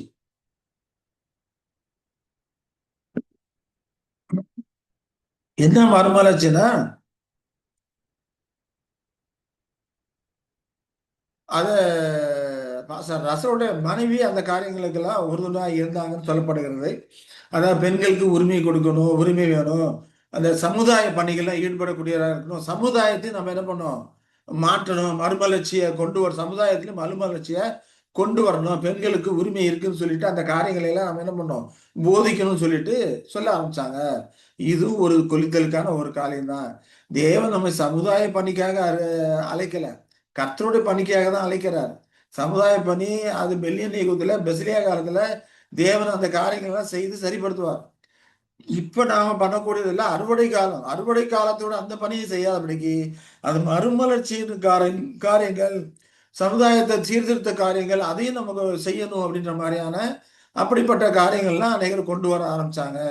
அதே போல 1908 பார்த்தோம்னா முரண்பாடுகள் ஆரம்பிச்சது. ரசல் செய்த காரியங்களும் சரியில்லை அப்படின்னு சொல்லி அவரோட அமைப்புகளுக்கு எதிராக முரண்பாடு பண்ண ஆரம்பிச்சாங்க. நீ புஸ்தகத்தெல்லாம் நீ வந்து இலவசமா கொடுக்க கூடாது, அதை ஏதாவது ஒரு அமௌண்ட் வச்சு தான் கொடுக்கணும், சில விஷயங்களுக்கு நம்ம காசு வாங்கணும், இப்படிலாம் ரசல் அமைத்த அமைப்புகளுக்கு முரணாக அந்த முரண்பாடுகள்லாம் வர ஆரம்பிச்சது. இது இல்லாம என்னது கொலிதிகால் நடந்த பரீட்சை சோதனை காலமா இருக்குது. இப்ப 1908 வரைக்கும் நடந்தது. கடைசியா எங்க போய் இதுன்னா 1917 புரட்சி ஆரம்பமானுச்சு. 1917 அப்படிங்கிறப்போ ரசல் 1916 மறிச்சிட்டார். 1916 மறிச்சதுக்கு அப்புறம் அங்க இருந்தவங்க எல்லாம் எல்லாம் ஆளுக்கு ஆளு புரட்சி பண்ண ஆரம்பிச்சாங்க. ருதர்ஃபோர்டு வந்து வாட்ச் டவர் சொசைட்டியை தான் கைப்பற்றிட்டாரு. அதே போல் அதுலேருந்து தான் டான் சொசைட்டி அப்படின்னு சொல்லி டான் அப்படின்னு சொல்லி தனியாக ஒருத்தவங்க பிரிஞ்சு போயிட்டாங்க. அதே போல் பைபிள் ஸ்டூடெண்ட்களும் அதுலேருந்து பிரிஞ்சு போனவங்க தான். இப்படி அந்த காலத்தில் புரட்சி ஆரம்பிச்சு அநேகர் அதை விட்டுட்டு என்ன பண்ணிட்டாங்க பிரிந்து போனாங்க. அப்ப இதெல்லாம் எதை குறிக்கக்கூடியதா இருக்கு நமக்கு? சோதனையின் மணி நேரம் இல்லையா? சோதனை அந்த மணி நேரத்தை குறிக்கக்கூடியதா இருக்குது. அந்த சோதனை மணி நேரம் எங்க ஆரம்பிக்குது? 1878 மீட்கும் வழி தேவையில்லை, அவசியம் இல்லை என்று சொன்ன அந்த காரியத்திலிருந்து அது ஆரம்பிக்குது. இப்ப அந்த காரியத்திலிருந்து நாம இதை பார்த்தோம்னா போச்சுடா, ஸ்டக் ஆயிடுச்சு. அதனால ஸ்கிரீன்ஷாட் இது பண்ணிட்டு மறுபடியும் ஸ்கிரீன்ஷாட் கொண்டு போறேன். Sorry for the disturbance.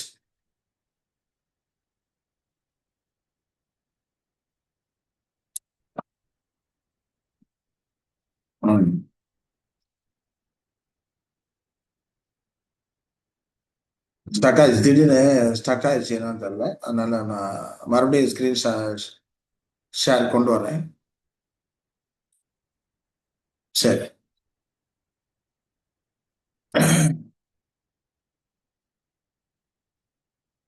அப்ப இந்த சோதனை மணி நேரம் அப்படிங்கிறது எவ்வளவு காலம் அப்படின்னு சொல்லி நாம பார்த்தோம்னா, இப்ப 1878 78லேருந்து 41 வருடங்களும் மற்ற காரியங்களும் சேர்க்கணும் இல்லைங்களா? சேர்த்தோம்னா அது எங்க வருது? 1919 வரைக்கும் வரும் அந்த சோதனை காலம். 41 சோதனை மணி நேரம் எவ்வளவுன்னு சொல்லி நம்ம படிச்சோம்? 1900 1841 வருடங்களும் 8 மாதங்கள் இல்லையா? சோதனை காலம் 41 வருடங்களும் 8 மாதங்களும் என்று நாம படிச்சோம் இல்லைங்களா? இப்ப 1878ல ஆரம்பிக்குதுன்னா 41 வருடங்கள் எங்க முடியுது? 1919ல முடியக்கூடியதா இருக்குது. இப்ப 1919ஓட அந்த காரியங்கள் முடிஞ்சிருது அப்படின்னு சொல்லி நம்ம பார்க்கிறோம். எதுல பார்க்கலாம்? சரி. இந்த காரியங்கள்ல பார்த்தோம்னா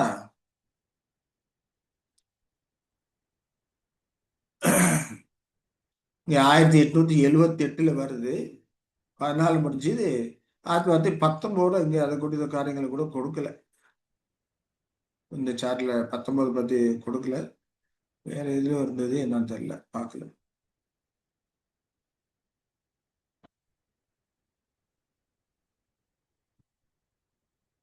சரி ரைட் ஓகே. நம்ம அடுத்த இதுக்கு போயிடலாம். சரி.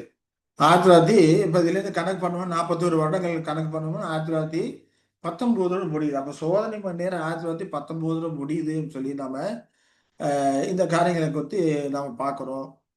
அப்ப இது எப்படி இவங்க 1978ல பார்பர் வந்து ரோ ரேன்சம் தேவையில்லைன்னு அப்படி சொன்னாரு அப்படின்னப்போ அது வேதத்துல அதற்கு ஒரு காரியம் இருக்குது. வேதத்திலேயே ஆண்டவரே யெஷுவா நமக்கு ஒரு உபமானம் சொல்லும்போது என்ன சொல்லியிருக்கிறாருன்னு பார்த்தோம்னா, கல்யாண விருந்துக்கு அழைக்கிறாரு.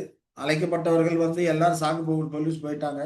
தெருவுல போனவங்க வந்தவங்கலாம் கூட்டியாந்து உட்கார வச்சிருக்கிறார். அப்போ மத்த 22ல 11லேருந்து 13 வரைக்கும் பார்க்கிறோம். விருந்தாளிகளை பார்க்கும்படி ராஜா உள்ளே பிரவேசித்த போது, கலியாண வஸ்திரம் தரித்திராத ஒரு மனுஷனை அங்கே கண்டு, சிநேகிதனே நீ கல்யாண வஸ்திரம் இல்லாதவனாய் இங்கே எப்படி வந்தாய் என்று கேட்டான். அதற்கு அவன் பேசாமல் இருந்தான். அப்பொழுது ராஜா பணிவிடைக்காரரை நோக்கி, இவனை கையும் காலும் கட்டி கொண்டு போய் அழுகையும் பற்கடிப்பு உண்டாயிருக்கிற புறம்பான இருளிலே போடுங்கள் என்றான்னு சொல்றதை பார்க்கிறோம். இப்ப பார்வர் முதல்ல ஆண்டவரை யெஷுவா ஏற்றுக்கொண்டு அந்த நீதியின் வசனத்தை தடுத்து கொண்டு விசுவாசனால் நியாயமாகி பிரதிஷ்டை பண்ணி அதுக்கப்புறம் தான் வந்தார் உள்ள வந்தார். ஆனா உள்ள வந்ததுக்கு அப்புறம் 1878ல இது நமக்கு தேவையில்லை, மீட்கும்பலி தேவையில்லைன்னு சொல்லிட்டு அந்த வஸ்திரத்தை கழட்டி வச்சுட்டாரு. அப்படி ஆட்கள் இருக்கிறாங்க அப்படிங்கிறதுக்கு ஆண்டவர் முன்னமே நமக்கு வெளிப்படுத்தியிருக்கிறார். அப்ப கல்யாண விருந்துக்கு வந்தவங்கெல்லாம் கல்யாண வஸ்திரம் தரித்திர ஒரு மனுஷன் இருக்கிறான். உள்ள வரும்போது கல்யாண வஸ்திரம் இல்லைன்னா உள்ள விட மாட்டாங்க. இயேசு கிறிஸ்து அப்படிங்கிற வாசல் வழியே தான் உள்ள வரணும். இயேசு கிறிஸ்து ஏற்றுக்கொள்ளாம யாரும் அதுக்குள்ள வர முடியாது. இப்ப இயேசு கிறிஸ்து ஏற்றுக்கொண்டு அந்த வஸ்திரம் தரித்து கொண்டு விசுவாசம் நியாயமாக்கி தான் அந்த வாசல் வழியா உள்ள வந்திருக்கிறாங்க. உள்ள வந்ததுக்கு அப்புறம் இயேசு கிறிஸ்து தேவையில்லை, மீட்கும்பலி தேவையில்லைன்னு சொல்லிட்டு கழட்டி வச்சுட்டாங்க இல்லையா? அது போலதான் இங்க பார்பர் என்ன பண்றாரு? மீட்கும்பலி அவசியம் இல்லைன்னு கழட்டி வச்சுட்டாரு. ஆனா அதோட முடிவு என்ன? கையும் காலையும் கட்டி கொண்டு போய் அழுகையும் பறக்கோடையும் உண்டாருக்கிற புறம்பான இருளிலே போடுங்கள், இருளுக்குள்ளே போடுங்கன்னு சொல்லிடுறாரு அப்படிங்கிறத நாம பார்க்கிறோம் இல்லைங்களா? அப்ப இந்த சோதனை மணி நேரம் 1919 முடியுது அப்படிங்கிறத நாம இதன் மூலமா புரிந்து வரோம். அப்ப இந்த மணி நேர காலத்துல 6 அறுவடை சோதனைகள் இருக்கு இல்லைங்களா? நம்ம பார்த்தோம். 6 அறுவடை சோதனைகள் இருக்குது. 1, 2, 3, 4, 5, 6 அறுவடை சோதனை இருக்குது. அந்த 6வது வந்து 1917ல இருக்குது. அந்த சோதனைகள் 19 வரைக்குமே இருக்குதுன்னு சொல்லி அந்த 1 மணி நேரம் கணக்கு பண்ணோம்னா 1878 1 மணி நேரம் கணக்கு பண்ணோம்னா சோதனையின் மணி நேரம் 19 வரைக்கும். இது அறுவடையின் மணி நேரம் அல்ல. அறுவடை காலத்துல வந்த சோதனையின் மணி நேரம் அப்படிங்கிறத நாம புரிஞ்சு கொள்ளணும். இது என்ன அறுவடை 1040 நீங்க இப்ப 16 நீங்க இப்ப 19 வரைக்கும் போகுதுன்னு. அறுவடை 19 வரைக்கும் இல்ல. சோதனையின் மணி நேரம் 19 வரைக்கும் அப்படிங்கிறத அறுவடை காலத்துல ஏற்பட்ட சோதனையின் மணி நேரம் 19 வருடங்கள் அப்படிங்கிறத நாம புரிந்து கொள்ளணும். அது 1800 சோதனை மணி நேரம் 1878 ஆரம்பிச்சதுனால 1 மணி நேரம் தானே, 1 ஹவர் அப்படிங்கிறப்போ 41 வருடங்கள் 8 மாதம் கிடைக்கும். 1919 வருது. அப்ப சோதனை காலம் 17 வரைக்குமே 6 குளித்தல்கள் அங்கு நடந்தது அப்படிங்கிறத நாம் இதன் மூலமாக புரிந்து கொள்கிறோம். சரிங்களா? சரி.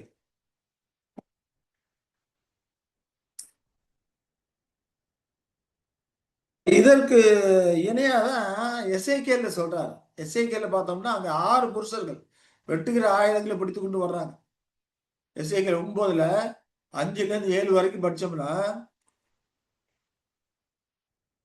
6 பேர் வெட்டுகிற ஆயுதங்களை பிடிச்சிட்டு வர்றாங்க. அப்பின்பு அவர் என் காதுகளை கேட்க மற்றவர்களை நோக்கி, நீங்கள் அவன் பின்னாலே நகரமெங்கும் போய் போய் வெட்டுங்கள். உங்கள் கண் தப்ப விடாமலும் நீங்கள் இறங்காமலும் முதியோரையும் வாலிபரையும் கன்னிகைகளும் குழந்தைகளும் ஸ்திரீகளையும் சங்கரித்து கொன்று போடுங்கள். அடையாளம் போடப்பட்டிருக்க ஒருவனையும் கிட்டாதிருங்கள். என் பரிசுத்த ஸ்தலத்திலே தோங்குகள் என்று என் காதுகள் கேட்க சொன்னார். அப்பொழுது அவர்கள் ஆலயத்துக்கு முன்னே இருந்த மூப்பரிடத்தில் துவக்கம் பண்ணினார்கள். இந்த காரியங்களை குறித்து பின்னால ஒரு பாயிண்டா நம்ம விளக்கமா பார்க்கிறோம். இப்ப நாம பார்க்கிறது என்ன? இந்த சோதனை எங்க ஆரம்பிக்குது? வெற்ற காரியம் எங்க ஆரம்பிக்குது? ஆலயத்துக்கு முன்னே இருந்த மூப்பரிடத்திலே துவங்குங்கள்னு சொல்லப்படுகிறதை பார்க்கிறோம். அதனாலதான் இந்த சோதனைகள் எல்லாம் மூப்பர்கள் மூலமாக, அதாவது எல்டர்ஸ் மூலமாக தான் வரக்கூடியதா இருக்குது அப்படிங்கிறத நம்ம புரிந்து கொள்கிறோம். இங்கேயும் பார்த்தோம்னா 6 குளித்தல் காரியங்கள், அந்த காரியங்கள், அந்த 6 சோதனைகள், 6 பேர் உள்ள வருவாங்க. இத நீங்க படிச்சு பார்த்தீங்கன்னா தெரியும். முன்னாள் பரிட்சையில பார்த்தீங்கன்னா 6 பேர் வருவாங்க. 6 பேர்ல ஒருத்தர் கணக்குடைய மைக்கூடு வச்சிருப்பாரு. அதை வச்சுட்டு அடையாளம் போடுறாரு. அடையாளம் போடுற வரைக்கும் வெட்டாதீங்கிறாரு. அடையாளம் போட்டதுக்கு அப்புறம் அடையாளம் போட போட பின்னால போய் வெட்டுங்கன்னு சொல்லி அங்க சொல்றதே நம்ம படிக்கிறோம். அப்ப இந்த காரியங்கள் எல்லாமே நமக்கு அந்த காலகட்டத்தில் நடக்கிற 6 கொளித்தல்கள் இருக்குது. அது சோதனையின் மணி நேரமாக இருக்குது அப்படிங்கிறத நாம இந்த காரியங்களிலிருந்து புரிந்து கொள்கிறோம். அப்ப இந்த சோதனை மணி நேரம் 1919ஓட முடியுது இல்லைங்களா? அப்ப இதுவும் நமக்கு என்னத்தை ஊர்ஜிதப்படுத்துது? பரம அழைப்பு முடிந்து போய்விட்டது அப்படிங்கிறத நமக்கு ஊர்ஜிதப்படுத்தக்கூடியதா இருக்குது, நிரூபணம் பண்ணக்கூடியதாக இருக்குது அப்படிங்கிறத நம்ம இதன் மூலமா புரிந்து கொள்கிறோம். சரி, அடுத்ததா பார்த்தோம்னா 7வது நிரூபணம் இல்லையா? 7வது நிரூபணம்னு பார்த்தோம்னா யோவான் 9:4 இருக்கிற அந்த வசனத்தை நம்ம பார்க்கலாம். யோவான் 9:4 என்ன சொல்றாரு? பகற்காலம் இருக்கும் மட்டும் நான் என்னை அனுப்பினருடைய கிரியைகளை செய்ய வேண்டும். ஒருவனும் கிரியை செய்யக்கூடாத ராக்காலம் வருகிறது அப்படிங்கிறார். இங்க ஆண்டவர் எஸ்ஆவுக்கு சொன்ன வார்த்தைகள் பகற்காலம் இருக்கும் மட்டும் நான் அப்படின்னு போட்டிருக்கு. ஆனா நான்கிறது தவறான ஒரு காரியம். ரிவர்ஸ் வெர்ஷன்ல பார்த்தோம்னா வீண் பொருள் நாம் சொல்லணும். ஏன்னா வட்டிகான் அந்த பழைய சினாய்க்கு கிரேக்க பிரதிகள் எல்லாம் அதுல நாம் அப்படிதான் சொல்லியிருக்கு. நான் அப்படின்னு சொல்லல. நாம் அப்படின்னு சொல்லி பன்மையில சொல்லியிருக்கு. ஏன்னா முதலாம் முறையில் வந்திருக்கும் போது அறுவடை வேலை என்ன கிரியை செஞ்சுட்டு இருந்தாங்க? அறுவடை வேலை தான் செஞ்சுட்டு இருந்தாங்க என்று நம்ம ஏற்கனவே பார்த்தோம். விசுவாசம் முதலாம் முறையில் வந்திருக்கும் போது அறுவடை வேலை கிபி 29 ஆரம்பிச்சது, 69 வரைக்கும் அது நடந்தது அப்படிங்கிற காரியங்களையும் நம்ம பார்த்தோம் இல்லைங்களா? அப்போ அந்த அறுவடை காலம், அந்த அந்த காலம் இருக்கிற வரைக்கும் என்னை அனுப்பினுடைய கிரியை செய்யணும். அதுக்கப்புறம் என்ன வருதுங்கிறாரு? ஒருவனும் கிரியை செய்யக்கூடாத ராக்காலம் வருகிறது. ஒருவனும் கிரியை செய்யக்கூடாத ராக்காலம்னா இது எதை குறிக்காதுன்னா ஒருவனும் அறுவடை வேலை செய்யக்கூடாத ராக்காலம் வருது. ஏன்னா கிபி 69ல அவங்க சிதறடிக்கப்பட்டு போறாங்க. ஒரு தேசமா இல்லாதபடிக்கும் இஸ்ரவேலர்கள் சிதறடிக்கப்பட்டு போயிட்டாங்க. இனி அறுவடை வேலையை அங்க செய்ய முடியாது. அதனாலதான் சொல்றாரு, இந்த பகற்காலமாகிய அறுவடை காலம் இருக்கிற வரைக்குமே நான் என்னை அனுப்பி நாம் என்னை அனுப்பினுடைய கிரியை நாம் எல்லாரும் சேர்ந்து நாம் அப்படிங்கிறப்போ ஆண்டவரை எஸ்ஆக்ஸ் அப்போஸ்தலர்கள் அதுக்கப்புறம் தெரிந்து கொண்ட 70 பேர் இல்லையா? யார் யாரும் செலக்ட் பண்றாரோ அவங்க எல்லாமே சேர்ந்து அறுவடை வேலை செய்யணும். ஏன்னா அதுக்கப்புறம் இந்த அறுவடை வேலை செய்யக்கூடாத ராக்காலம் வருகிறது அப்படிங்கிறார். அப்ப சுவிசேஷ யுகத்தை இங்க ராக்காலம் என்று அங்க சொல்லுகிறதை நாம பார்க்கிறோம். சரி, ஏன்னா அந்த காலகட்டத்தில் இயேசுவ அப்போஸ்தலர்களும் செய்த வேலை அறுவடை வேலையாக இருந்தது அப்படிங்கிறத நம்ம ஏற்கனவே நாம பார்த்தோம். யோவான் 4ஆம் அதிகாரம் 35லேருந்து 38 வரைக்கும் பார்க்கும்போது, இதோ வயல் நிலங்கள் இப்பொழுதே அறுப்புக்கு விளைந்திருக்குது என்று உங்கள் கண்களை ஏறெடுத்து பாருங்கள் அப்படிங்கிறாரு. அதே போல 36ல அறுக்கிறவன் கூலியை வாங்கி நித்திய ஜீவனுக்காக பலனை சேர்த்துக் கொள்கிறான் அப்படிங்கிறார். அறுக்கிறவன் கூலியை வாங்கிக்கிறான், நித்திய ஜீவனுக்காக பலனை சேர்த்துக் கொள்கிறான் என்று அங்கே சொல்லுகிறதை நம்ம பார்க்கிறோம். விதைக்கிறவன் ஒருவரும் அறுக்கிறவன் ஒருவரும் அப்படிங்கிற மெய்யான வழக்கு சொல் இதனால விளங்குது அப்படிங்கிறார்.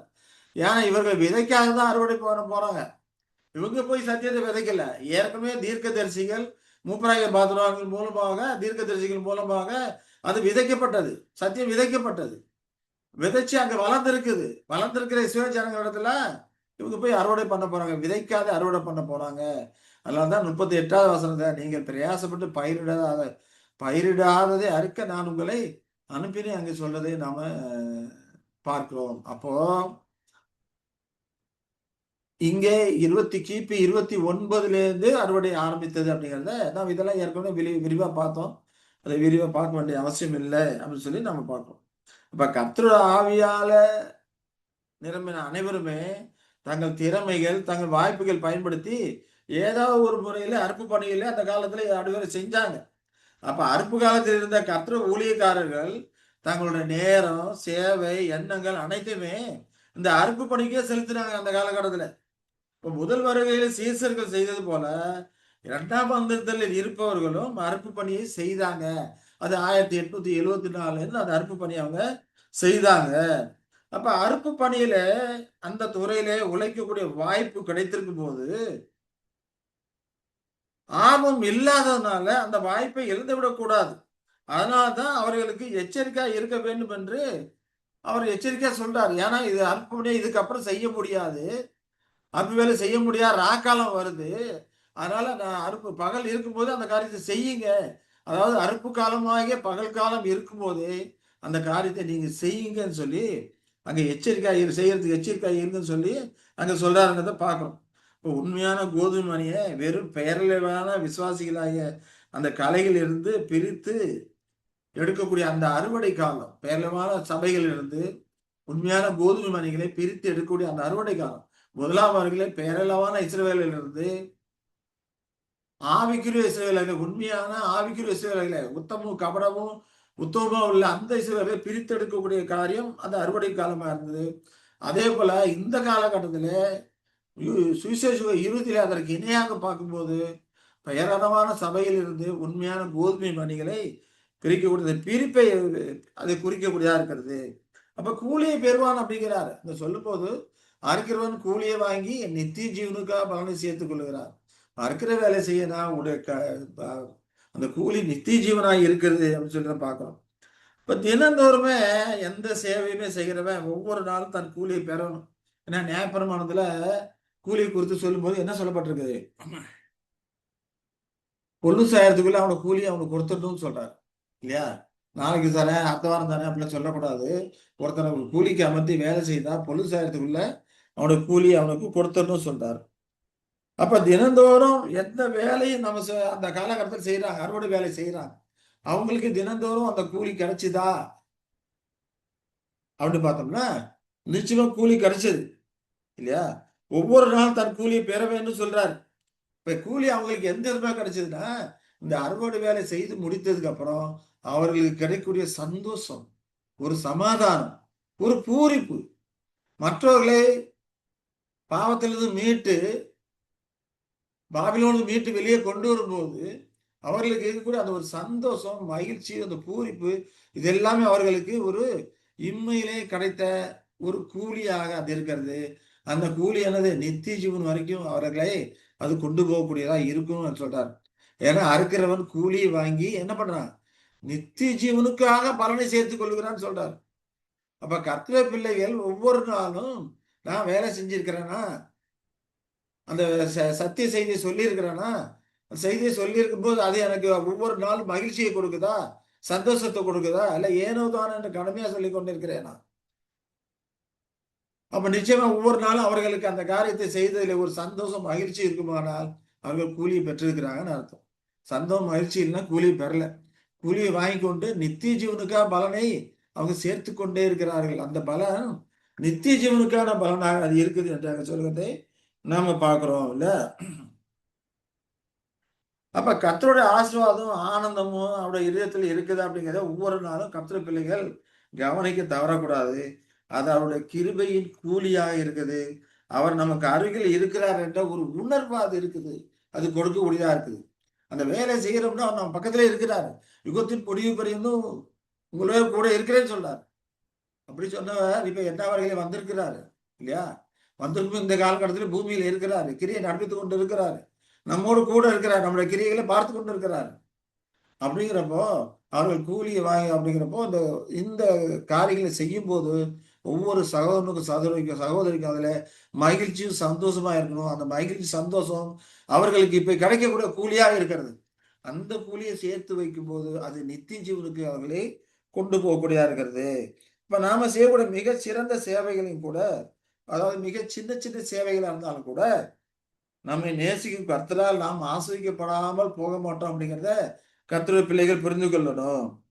ஏன்னா, என் நாமத்து நிமித்தம் ஒரு கலசம் தண்ணீர் கொடுத்தவனும், அதன் பலனை அடையாமல் போகான் அப்படின்னு ஆண்டவரே எசாயா சொல்றாரு.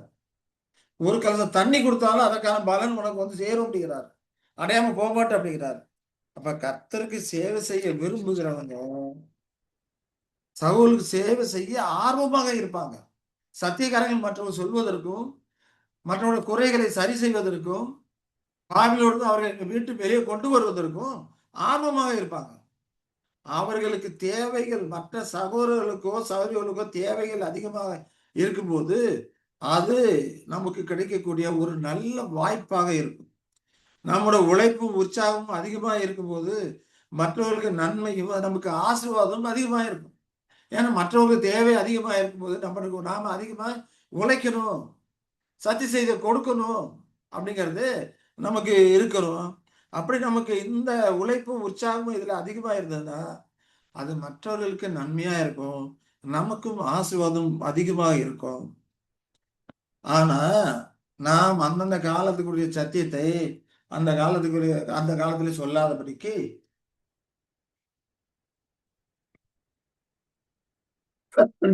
சேவை செய்யாமல் இருந்தோம் என்றால், நம்புகிற அளவிற்கு கூலியை பெற முடியாமல் போகலாம். அதற்காக தான் நாம இங்க நமக்கு எச்சரிக்கையா சொல்றாரு. ஏன்னா, இனி வரக்கூடிய காலங்கள்ல அறுவடை செய்ய முடியாத காலங்கள் வருது. அறுவடை செய்யக்கூடிய அந்த நேரம், காலங்கள் இருக்கும்போது அத செய்யுங்க அப்படின்னு சொல்றாரு அப்படிங்கிறத பார்க்கிறோம். இப்ப இந்த அறுவடை வேலை 40 ஆண்டுகள் நீண்ட யூத யுக அறுவடையை அங்க பகல் என்று அங்கே சொல்லுகிறார். அதற்கப்புறம் சுவிசேஷம் வரும்போது அதை இரவு என்று சொல்றார். ஏன்னா, அறுவடை வேலை செய்ய முடியாத இரவு. அப்ப அறுவடை வேலை செய்ய முடியாதுன்னு சொன்னாலே வேற எந்த வேலையும் செய்ய முடியாதுன்னு இல்ல. அறுக்கிற வேலை தான் செய்ய முடியாது. ஆனா அந்த காலகட்டத்தில விதைக்கிற வேலை செய்ய முடியும். இல்லையா? அதுக்கப்புறம் விதைக்கிற வேலை தான் நடந்தது. ஒரு வயல்ல அறுவடை முடிஞ்சதுக்கு அப்புறம், அதுக்கப்புறம் அத உழுகணும். உழுது பண்படுத்திட்டு, அதுக்கப்புறம் நம்ம மறுபடியும் விதைக்கிற வேலைக்கு ஆரம்பிப்பாங்க. அதுபோல தான் இங்க அறுவடை வேலை முடிஞ்சு போச்சு. அடுத்தது விதைக்கிற வேலை செய்வாங்க. அப்போ ஒருவனும் கிரியை செய்யக்கூடாத ராக்காலங்கிறதுனால, எந்த ஒரு வேலையுமே செய்ய முடியாது என்று கருத்தில் கொள்ளக்கூடாது. அது அறுவடை வேலை செய்ய முடியாத இரவாகி இருக்கிறது அப்படிங்கிறத நாம புரிந்து கொள்ளணும். சிலர் சொல்லுவாங்க, இந்த சார்ட்ல பார்த்தோம்னா, நான் சும்மா கையில வரைஞ்ச ஒரு காரியம் தான். புரியும்னு நினைக்கிறேன். இருந்தாலும் நெளிவா கோடு போயிருக்கு. அத பொருட்படுத்த வேண்டாம் என்று தாழ்மையாக கேட்டுக்கொள்கிறேன். சரி. இத அறுவடை காலத்த பகல்ன்னு சொல்றார் இல்லைங்களா? அறுப்பு. யூத யுகம் இருக்குது. இது இதோட முடிவு அறுப்பா இருக்குது. அறுவடை காலத்துல பகல்ன்னு சொல்றாரு. இந்த அறுவடை காலம் கிபி 29லேருந்து 69 வரைக்கும் வந்தது அப்படின்னு சொல்லி நாம பார்க்கிறோம். இதற்கப்புறம் சுவிசேஷிகம் இந்த அறுவடை வேலை செய்ய முடியாத இரவா இருக்குது. சுவிசேஷம் இரவு முடிஞ்சு அதுக்கப்புறம் பகல் காலம் வரும். ஏன்னா யுகம் முடிவு அறுப்பு. இப்ப இங்க அறுவடை வேலை செய்யலாம். இது 1874. இப்ப இங்க 1008 ஏன்னா சுவிசேஷ யுகம் முடிவுல சுவிசேஷ யுகம் முழுக்க என்ன நடந்தது? விதைக்கிற நடந்தது. யூத யுகத்துல விதைக்கிற காலம் நடந்தது. யூத யுகம் முடிவுல அறுவடை வந்துச்சு. சுவிசேஷ யுகத்துல விதைக்கிற வேலை நடந்தது. சுவிசேஷ யுகம் முடிவுல அறுவடை காலம் வந்தது. ஆனா விதைக்கிற காலத்த என்னன்னு சொல்றாரு? ஒருவனும் அறுவடை வேலை செய்ய முடியாத இரவு காலம் என்று அங்க சொல்லுகிறார். இந்த காரியத்தை அந்த விதமாக நாம என்ன பண்ணோம்? புரிந்து கொள்ளணும். பகற்காலம் இருக்கும் மட்டும் நாம் என்னை அனுப்பினுடைய கிரியைகளை செய்ய வேண்டும். ஒருவனும் கிரியை செய்யக்கூடாத ராக்காலம் வருகிறதுன்னா, அறுவடை வேலை செய்யக்கூடியாத ராக்காலம். சுவிசேஷ யுகத்துல விதைக்கிற வேலை செய்ய முடியும். இப்ப சுவிசேஷ யுக முடிவுல என்ன வருது? அது அறுப்பு. அறுப்பு யுகத்தின் முடிவு அப்படின்னு சொல்லி சொல்லப்பட்டிருக்கிறதை நம்ம படிச்சிருக்கோம். இப்ப சுவிசேஷ யுக முடிவுல அதற்கு இணையாக சுவிசேஷ யுக முடிவு அறுவடை அப்படிங்கிறப்போ 1874 1914 வரைக்கும் வரக்கூடியதா இருக்கிறது. அப்ப இதுக்கப்புறம் இங்க எப்படி இரவு வருதோ அதே போல இந்த காலகட்டத்துல அறுவடை வேலை செய்ய முடியாத இரவு வரணும். அப்ப அறுப்பு பகல் காலம் அப்படின்னா 1914க்கு அப்புறம் அறுவடை வேலை செய்ய முடியாத இரவு வரணும் அப்படிங்கிறத புரிஞ்சு கொள்கிறோம். ஏன் இங்க 1916 வரைக்கும் நீங்க சொன்னீங்களே அப்படிங்கிறப்போ 14 வரைக்கும் உங்களுக்கு அறுத்து முடிச்சாச்சு. 14ல இருந்து 16 வரைக்கும் அறுத்து முடிஞ்ச கதிர்கள் சிந்திக்கு எடுக்கிற கதிர்களை சேர்க்கிற காரியம் தான் நடந்தது. அறுக்கிற வேலை இல்லை. அப்ப எதற்கு அப்புறம் அறுக்கிற வேலை கிடையாது அப்படிங்கிறத நம்ம புரிந்து கொள்ளணும். நீங்க இரவுன்னு சொல்றீங்க, ஆனா இது எபிபனி காலமாச்சே, அது அதிகமா பிரகாசிக்கிற காலமாச்சே என்று நீங்கள் கேட்பீர்களானால், மறுபடியும் சொல்றேன், அறுவடை வேலை செய்ய முடியாத இரவுதானே ஒழிய மற்ற வேலைகள் அல்ல. அப்ப எபிபனி காலத்துல அந்த விதைக்கிற வேலையெல்லாம் நடந்து கொண்டுதான் இருக்கும். இன்னும் சொல்ல போனா அதை குறித்த காரியங்களை இங்க எபிபனி காலம் அப்படிங்கிறப்போ உழுவுற வேலை நடக்குது. இந்த காலகட்டத்துல உருவுல வேலை நடக்குது. அறுவடை வேலை தான் செய்ய முடியாத இரவு தான் வருதே ஒழிய மற்ற வேலைகள் உழுது போடணும், அதுக்கப்புறம் மெல்லிய ஆகிறதுல விதை விதைக்கணும், அந்த காரியங்கள் வருது. ஆகையினால இங்க எப்படி அறுவடை வேலை செய்ய முடியாத காலம் இரவு வருது, அதே போல இங்க 1874 1914 வரைக்கும் அறுவடை வேலை வருது. அறுவடைக்கு அப்புறம் எபிபனி காலத்துல அறுவடை வேலை செய்ய முடியாத இரவாக இந்த இணை காலங்கள் நமக்கு அறிவுறுத்தக்கூடியதா இருக்குது. அதே சமயத்துல இந்த காலகட்டத்துல மற்ற வேலைகள் நடக்கும்.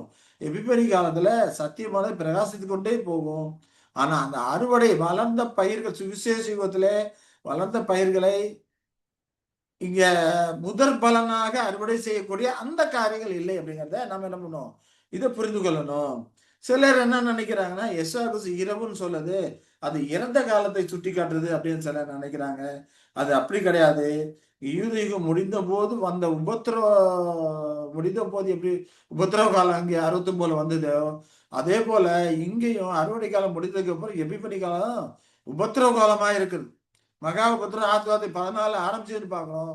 இங்கே 69ல இஸ்ரேல் ஜனங்களுக்கு அறுவடையம் முழுந்தோன்னு அங்க ஆரம்பிச்சது. அங்கே பதர் வகுப்பார் அக்னியினாலே சுட்டரிக்கப்பட்டார்கள். அதே போல 1914க்கு அப்புறம் மகாபுத்திரம் ஆரம்பிக்குது. இங்க கலை வகுப்பார் சுட்டரிக்கப்படக்கூடிய ஒரு காலமா இருக்கிறது. அதே சமயத்துல சத்தியம் அதிகமாக பிரகாசிக்கக்கூடிய ஒரு காலமாக எபிபனி காலமாகவும் அது இருக்கக்கூடியதா இருக்கிறது. சத்தியம் அதிகமாக பிரகாசிக்கக்கூடிய அந்த பிரகாசம் தான் இவர்களை வெட்டி அவர்களை உபத்திரத்துக்கும் துன்பத்துக்கும் கொண்டு போகுது. மகா உபத்திரத்தை ஆரம்பிக்கிறதே தேவன் அதிகமாக சத்தியத்தை கொடுத்ததுனால தான் அப்படிங்கிறத பின்னால மற்ற செய்திகளை நம்ம பார்க்கலாம். அப்ப 1914க்கு அப்புறம் அறுவடை வேலை செய்ய முடியாத இரவு வந்துருது. அப்ப எபிபனி காலத்துக்கு அப்புறம் பகல் வருது. அப்ப பகல் என்ன விதைக்கிற காலம். இந்த காலகட்டத்துல சத்தியம் விதைக்கிற காலமாக அது இருக்குது அப்படிங்கிறத நாம் இந்த சார்ட்டின் மூலமாக நாம் இதை புரிந்து கொள்கிறோம். அப்ப சுவிசேஷகம் ஒரு இரவுன்னு சொல்லப்படுது. மகா உபதிரவ காலம் அங்க இரவு, அதுக்கு இணையாக இரவு என்று சொல்லப்படுகிறது அப்படிங்கிறத நாம இந்த காரியங்கள் மூலமாக புரிந்து கொள்ளுகிறோம். சரிங்களா? சரி.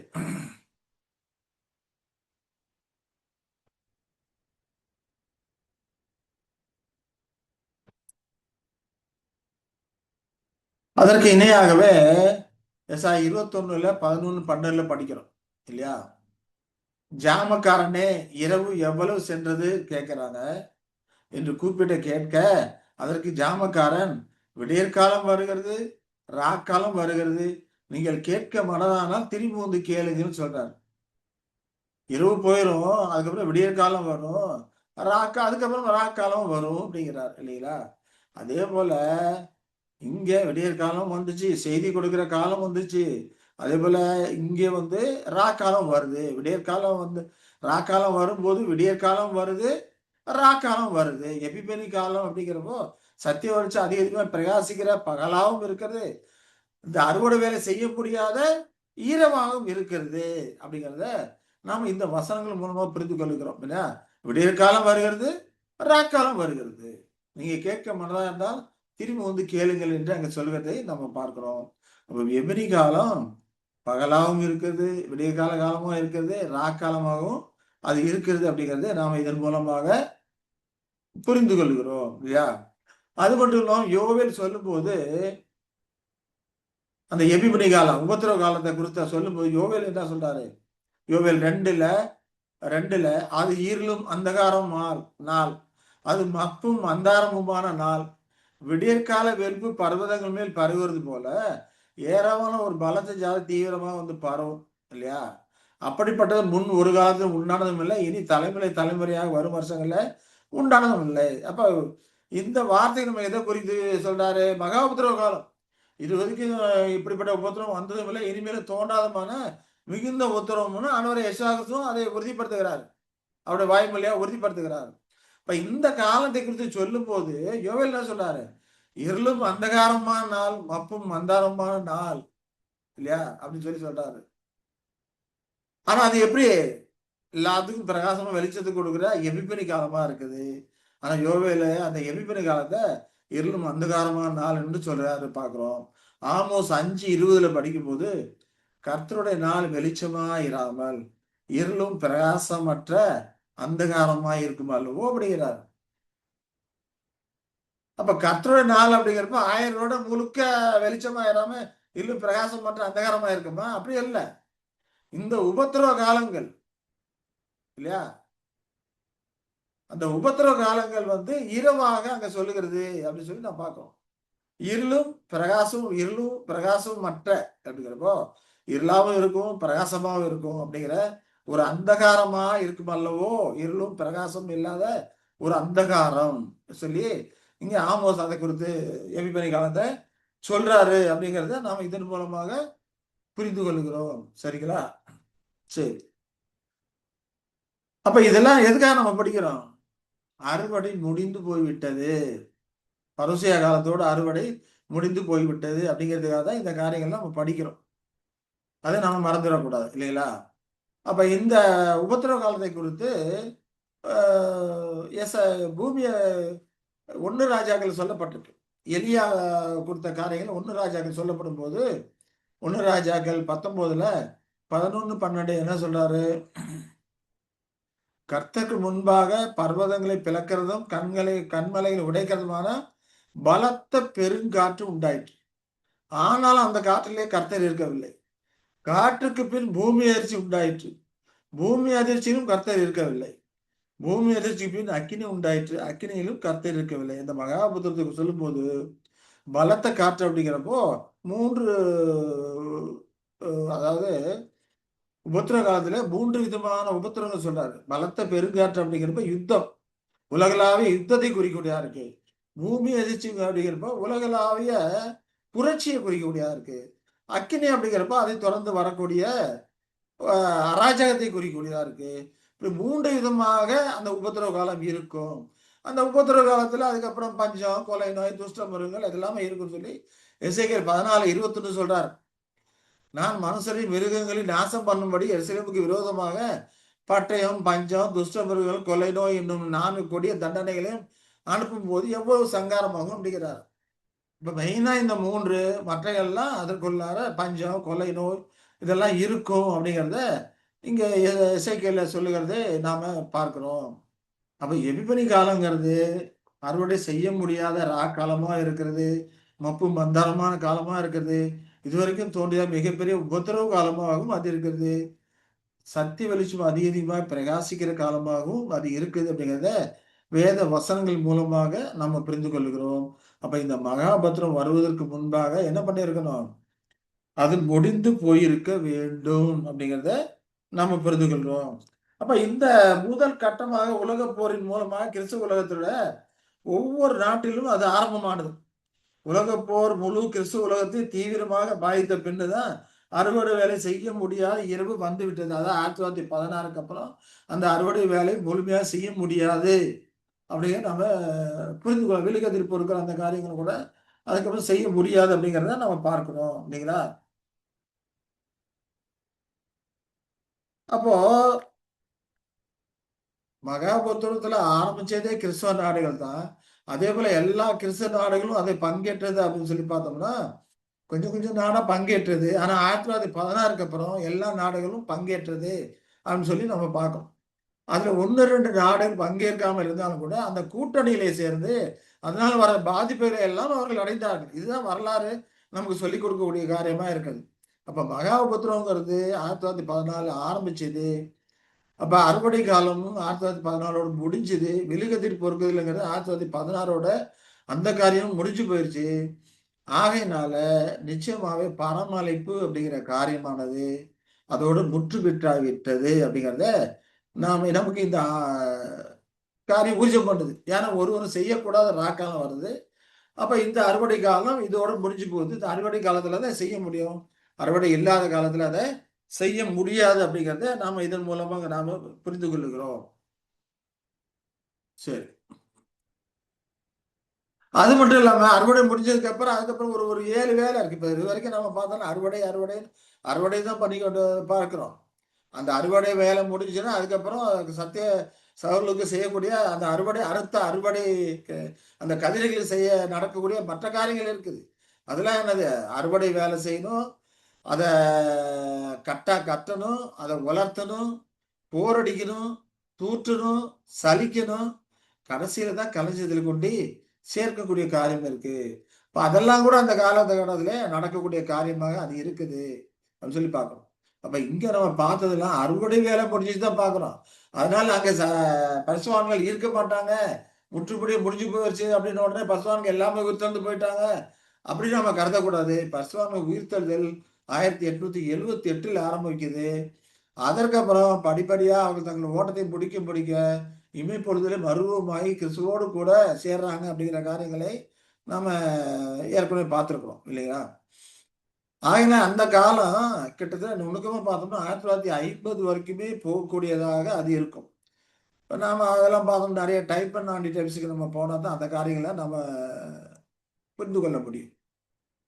இத பார்த்தோம்னா இங்க பாருங்க 1950 வரைக்குமே பரசுராமனுடைய கடைசி அங்கத்திலே 1950 வரைக்குமே இருந்ததாக நமக்கு நடந்திருக்கிற உண்மை நிகழ்வுகள் சொல்லக்கூடியதா இருக்கிறது. இப்ப நாம அந்த காரியத்துக்கெல்லாம் போகல. அந்த நுணுக்கங்களுக்கெல்லாம் நம்ம போகல. நம்முடைய காரியம் என்ன? பரமளிப்புக்கான கதவு மூடியாச்சு. இனி அதுக்குள்ள யாருமே போக முடியாது. அதான் நம்முடைய பாடத்துடைய ஃபோக்கஸ் பரமளிப்பு முடிஞ்சிச்சு அப்படிங்கிறது தான். இப்ப அறுவடை காலம் முடிஞ்சனால பரமளிப்புக்கான அந்த காரியம் முடிஞ்சிருச்சு அப்படிங்கிறத நாம் இது புரிந்து கொள்கிறோம். இதற்கு அப்புறம் அறுவடை வேலையை செய்ய முடியாது அப்படிங்கிறது நமக்கு தெளிவாகக்கூடியதா இருக்கிறது. சரி. இப்ப நாம இது வரைக்கும் 8 நிரூபணங்களை நாம இது வரைக்கும் நம்ம பார்த்தோம் இல்லைங்களா? சரி. சரியா இருக்கும்.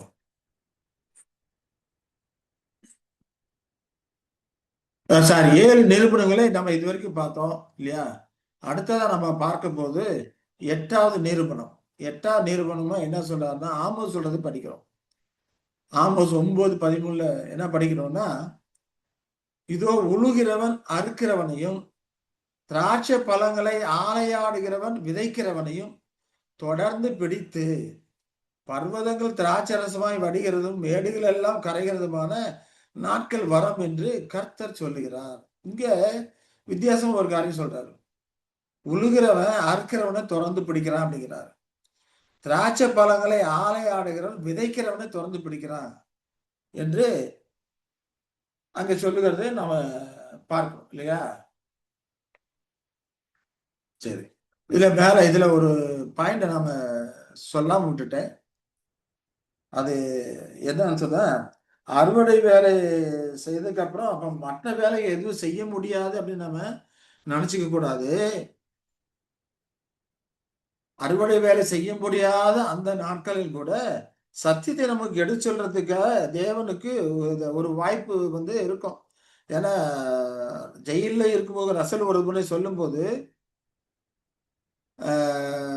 அதாவது அறுவடை வேலை முடிஞ்சதுக்கு அப்புறம் அவர்கள் சாட்சி பணியை செய்யக்கூடிய வேலை இருக்குது.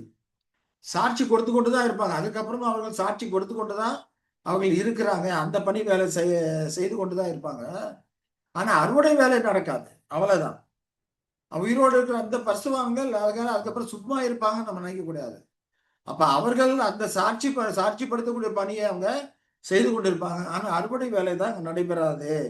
ரசல் ஒரு முறை சொல்லும்போது கூட, சிறையில் தனிமைப்படுத்தினாலும் கூட, சிறையில சாப்பாடு கொண்டு வரக்கூடிய ஆட்கள கூட கர்த்தர் நல்லவர் என்று சொன்னா, அது ஒரு சாட்சிப்படுத்தும் ஊழியமா இருக்கும் என்று பாஸ்டர் ரசல் அவர்கள் அழகா சொல்லியிருக்கிறார். அப்போ அறுவடை வேலை செய்ய முடியாதுன்னா, ஒண்ணுமே செய்ய முடியாது அப்படி கிடையாது. அறுவடை வேலை மட்டும் தான் செய்ய முடியாது இல்லையா? மற்ற சாட்சிப்படுத்தும் ஊழியம் அதற்கு பிறகு எபிபனி காலத்துல அவர்களால் செய்ய முடியும் அப்படிங்கிறத நாம இதன் மூலமாக புரிந்து கொள்கிறோம். சரி. இப்ப 8வது நிறுவனத்துல பார்த்தோம்னா, அதற்கப்புறம் அறுவடை அறுவடை வேலை முடிஞ்சதுக்கு என்ன பண்ணணும்? அது தொடர்ந்து உழுகிற வேலை நடக்கணும். இல்லையா? அதான் இங்க சொல்றாரு. உழுகிறவன் என்ன பண்றான்? அறுக்கிறவனையும் தொடர்ந்து பிடிக்கிறான் அப்படிங்கிறாரு. திராட்சை பழங்களை ஆலைய அடைக்கிறான். திராட்சை பழங்களை எல்லாம் அறுத்து, அத ஆலையில போட்டு ஜூஸ் எடுக்கிற காரியம் இல்லைங்களா? அதற்கான ப்ராசஸ் செய்வாங்க. அப்படி திராட்சை பழங்களை ஆலைய அடைக்கிறவன், அதற்கப்புறம் திராட்சை பழம் விதைக்கணும் இல்லையா? அந்த விதைக்கிறவனையும் தொடர்ந்து பிடிப்பான் அப்படின்னு சொல்லி அங்க சொல்றதை நாம பார்க்கிறோம். இந்த காரியங்கள் இது 8வது நிரூபணமாக இருக்குது அப்படிங்கிறத புரிந்து கொள்கிறோம். சரி. அந்த விதைக்கிற காரியம் என்ன அப்படின்னு பார்த்தோம்னா, யோவான் 16ல 8லேருந்து 11 வரைக்கும் படிக்கிறோம். எப்படி விதைக்கிறாங்க? அவர் வந்து பாவத்தை குறித்தும், நீதியை குறித்தும், பரிசுத்தாவியை குறித்தும் சொல்லும்போது, பாவத்தை குறித்தும், நீதியை குறித்தும், நியாய தீர்ப்பு குறித்தும் உலகத்தை கண்டித்து உணர்த்தும். அவர்கள் என்னை விசுவாசியாதபடினாலே பாவத்தை குறித்தும், நீங்கள் இனி என்னை காணாதபடிக்கு நான் பிதாவிடத்திற்கு போகிறபடினாலே நீதியை குறித்தும், இந்த உலகத்தின் அதிபதி நியாயம் தீர்க்கப்பட்டதினாலே நியாய தீர்ப்பை குறித்தும் கண்டித்து உணர்த்துவார் என்று சொல்கிறதை நம்ம பார்க்கிறோம். இல்லைங்களா?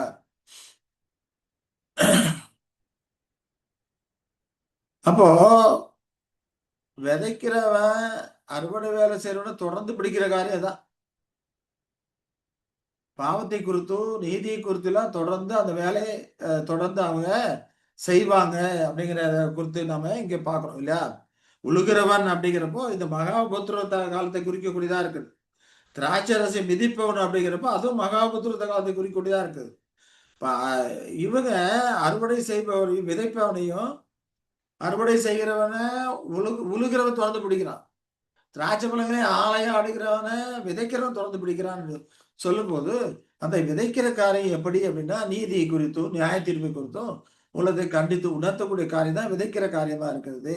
பாவத்தை குறித்த காரியம் சொல்லும்போது அது விதைக்கிற காரியமா இருக்கு. நீதியை குறித்து அறிவுறுத்துற காரியம் விதைக்கிற காரியமா இருக்கு.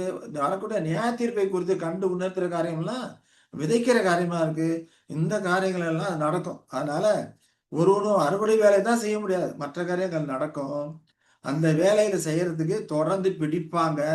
அறுக்கிறவனை இந்த வேலை செய்யறதுக்கு தொடர்ந்து பிடிப்பாங்க என்று அங்க ஆமோஸ்ல நாம படிக்கிறோம். உழுகிறவன் அறுக்கிறவனையும், திராட்சை பழங்களை ஆலையாடுகிறவன் விதைக்கிறவனையும் தொடர்ந்து பிடிப்பாங்கன்னு சொல்லி நாம படிக்கிறோம். இல்லைங்களா?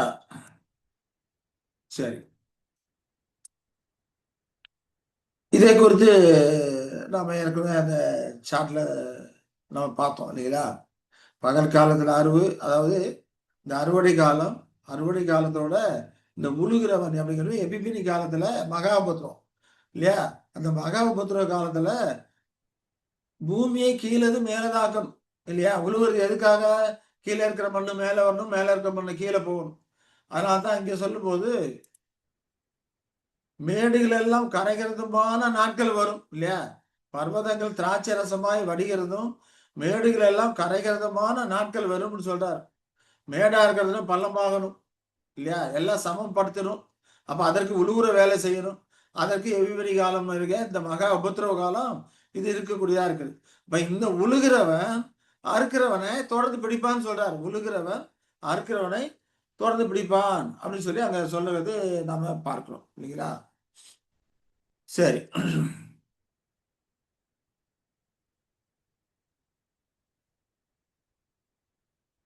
அதே போல திராட்சை ரசத்தை குறித்து அது ஆலையிடுகிறவனை குறித்து சொல்லும் போது வெளிப்படுத்தான் 14-18 படிக்கும் போது அக்னி மேல் அதிகாரமுள்ள வேறொரு தூபன் பலிபடுத்து புறப்பட்டு வந்து கருக்குள்ள அறிவாலை பிடித்திருக்கிறவை நோக்கி பூமி திராட்சை பழங்கள் பழுத்திருக்கிறது, கருக்குள்ள உமது அறிவாலை நீட்டி அதன் கொலைகளை அறுத்து விடும் என்று மிகுந்த சத்தத்தோட சொன்னான்.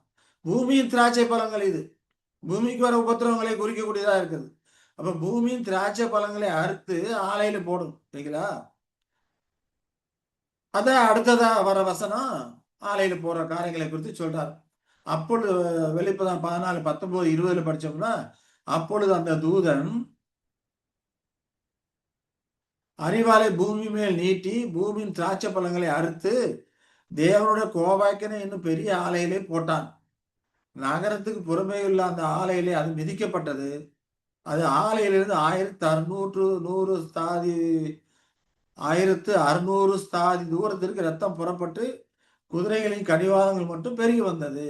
அப்ப ஆலையிலே அது மிதிக்கப்பட்டது, அறுக்கப்பட்டது, ஆலையிலே மிதிக்கப்பட்டது என்று சொல்லுகிறதை நாம் பார்க்கிறோம்.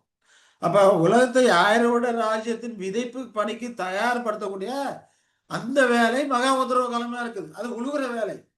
ஏன்னா அடுத்து பெசிரியா காலத்துல வரும்போது விதை விதைக்கணும், அதுக்கு தயாரா உழுவுற வேலை செய்யணும். அந்த உழுவுற வேலை தான் மகா உபத்திரவு காலமா இருக்கிறது. அப்ப உபத்திரவ காலத்துல கர்த்தர் சத்தியத்தின் கலப்பையை தான் உலகம் எங்கும் எல்லா திசைகளிலும் ஓட விடுவார். கர்த்தர் மகா உபத்திரம் வருவதற்கும் சரி, பூமியை ஆளுவதற்கும் சரி, சாத்தானை கட்டுவதற்கும் சரி, மற்ற தாசர்களுக்கு அந்த காலத்துக்குரிய சத்தியத்தை வெளிப்படுத்துறது சொல்லி அவர் பயன்படுத்துகிற ஒரே காரியம் சத்தியம். எல்லா இடத்துலும் சத்தியம் தான் அது வேலையை செய்யறது. அறுக்கிற அறிவாலும் சத்தியம்தான், விதைக்கிற விதையும் சத்தியம்தான், வெட்டுற சோதனை காலத்துல வெட்டுகிற அறிவாளா இருக்கிறதும் சத்தியம்தான். அப்ப எல்லா இடத்துலயுமே சத்தியம் தான். இருபுறம் கருக்குள்ள பட்டயமா இருந்தது சத்தியம் சரிங்களா. எல்லாத்துக்குமே இந்த சத்தியத்தை கொண்டுதான், சத்தியம் என்கிற ஒரு ஆயுதத்தை வைத்து ஆண்டவர் இவ்வளவு காரியங்களை அவர் செய்து கொண்டிருக்கிறாரு. கலப்பையும் சத்தியம் தான். மகாபுத்திரத்தை எது கொண்டு வருது? சத்தியம் தான் கொண்டு வருது. ஜனங்களுக்கு அப்ப வெளியான செக்குலர் ட்ரூத் இல்லையா, அந்த செக்குலர் ட்ரூத் தான் ஜனங்களுக்கு உபத்திரத்தை கொண்டு இந்த மாதிரியான மகா உபத்திரத்தை கொண்டு வரக்கூடியதா இருக்கு. உலக யுத்தத்தை எது கொண்டு வந்தது? ஜனங்களை எது பிரிக்குது? எல்லாமே சத்தியம்தான். ஜனங்கள் முன்பிருந்த காலத்திலே அறியாமையிலே அடிமைத்தனத்துக்குள்ள இருந்தாங்க. சத்திய வெளிச்சம் வர வர அவங்க செக்குலர் ட்ரூத் தேவன் கொடுக்க தேவன் வந்து ஆண்டவர் யெசுவா அவர்களே வந்திருக்கும் போது 2 விதமான சத்தியகாரங்கள் கொடுக்கிறார். முதலும் மத சம்பந்தமான தம்முடைய பிள்ளைகளுக்கு சத்தியத்தை கொடுக்கிறார். அதன் மூலம் தப்பறைகளை வெட்டுறார். அதிலிருந்து சத்திய தாசர்களை சத்தியமாய் அறிவால் மூலம் அறுத்து அங்கிருந்து வெளியே கொண்டு வர்றாங்க. எல்லா வேலையும் சத்தியத்து மூலமா தெரியுது.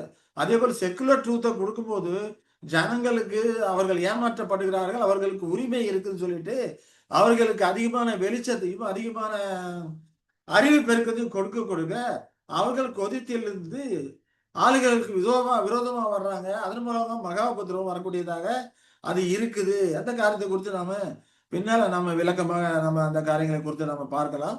அப்ப எல்லாத்துக்குமே ஆண்டவர் பயன்படுத்துறது சத்தியம்தான். அப்ப உழுவுற காலத்தையும் ஆண்டவர் ராஜ்யத்தின் விதைப்புக்கு பயன்படுத்துறது சத்தியம்தான், உழுவுறதுக்கு பயன்படுத்துறது சத்தியம்தான்.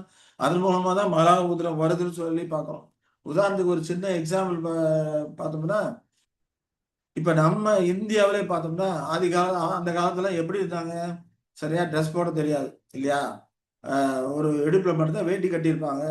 இன்னும் அநேகர் வந்து வெறுமனே கோமணம் தான் கட்டிட்டு வயல்லாம் வேலை செய்து கொண்டிருப்பாங்க. அதெல்லாம் நம்ம மூதாதைய காலத்துல அப்படித்தான் இருந்தது. ஆனா வெள்ளைக்காரங்க வந்தாங்க இல்லையா, வந்து எல்லாத்தையும் சுரண்டி எடுத்தாலும் கூட ஜனங்களுக்கு அறிவை கொடுத்தான், நாகரிகத்தை கற்றுக் கொடுத்தான், உள்நாட்டு கட்டமைப்பை சரி பண்ணான்.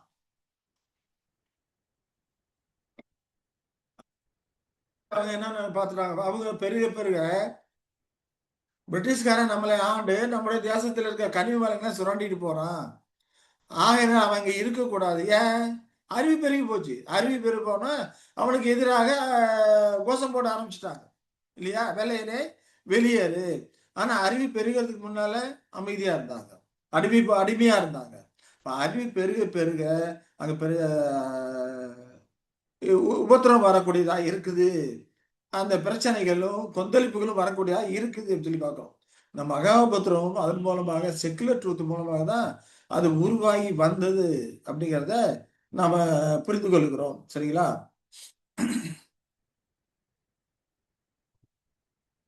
அப்போ யூதருடைய அறுவடை காலத்துல யெசுவா எப்படி இருந்தாரு?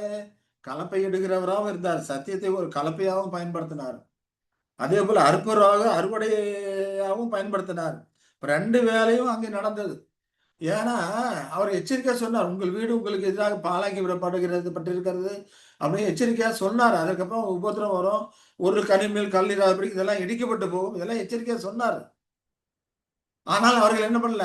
கேட்கல. அதெல்லாம் ஒரு உழுகுற வேலையா இருக்கு. உபத்திரம் வரும், உபத்திரம் வரும்னு சொல்லும்போது, அது ஒரு உழுகுற வேலையா இருக்குது. இப்ப நிச்சயமா உபத்திரம் கிபி 69ல அவர்களுக்கு வந்தது அப்படின்னு சொல்லி பார்க்கிறோம். இல்லையா? அதே போல இந்த காலகட்டத்திலயும் என்ன பண்ணும்? அறுக்கிற வேலையும் நடக்குது, உழுகுற வேலையும் அது நடக்கக்கூடியதா இருக்கிறது. அங்கே ஒரு ஓவர்லாப்பிங் இருக்குது அப்படிங்கிறத நம்ம புரிந்து கொள்ளலாம். அதனால தான் ஆமோஸ்ல சொல்லும்போது, இதோ உழுகிறவன் அறுக்கிறவனையும் திராட்சை பழங்களை ஆலைய அடைக்கிற விதைக்கிறவனையும் தொடர்ந்து பிடிப்பான். பர்வதங்கள் திராட்சை அப்படின்னு சொல்லி அங்க சொல்றார் இல்லைங்களா? அங்க தொடர்ந்து பிடிப்பான்னு சொல்லும்போது, இங்க என்ன சொல்றாரு? ஓவர்டேக் த ரீப்பர். ஓவர்டேக் பண்றான். அவனுக்கு முந்தி போய் கூட இந்த காரியங்களை செய்யக்கூடியவனாக இருப்பான். ஓவர்டேக் பண்றான் அப்படின்னு சொல்லி ஆங்கிலத்துல இருக்கிறத நாம படிக்கிறோம் இல்லைங்களா?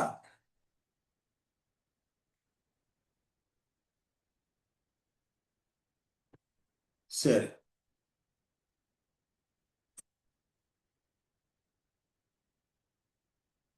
காரியங்களை குறித்து நாம் பார்க்கிறோம்னா, எதுல பார்க்கலாம்?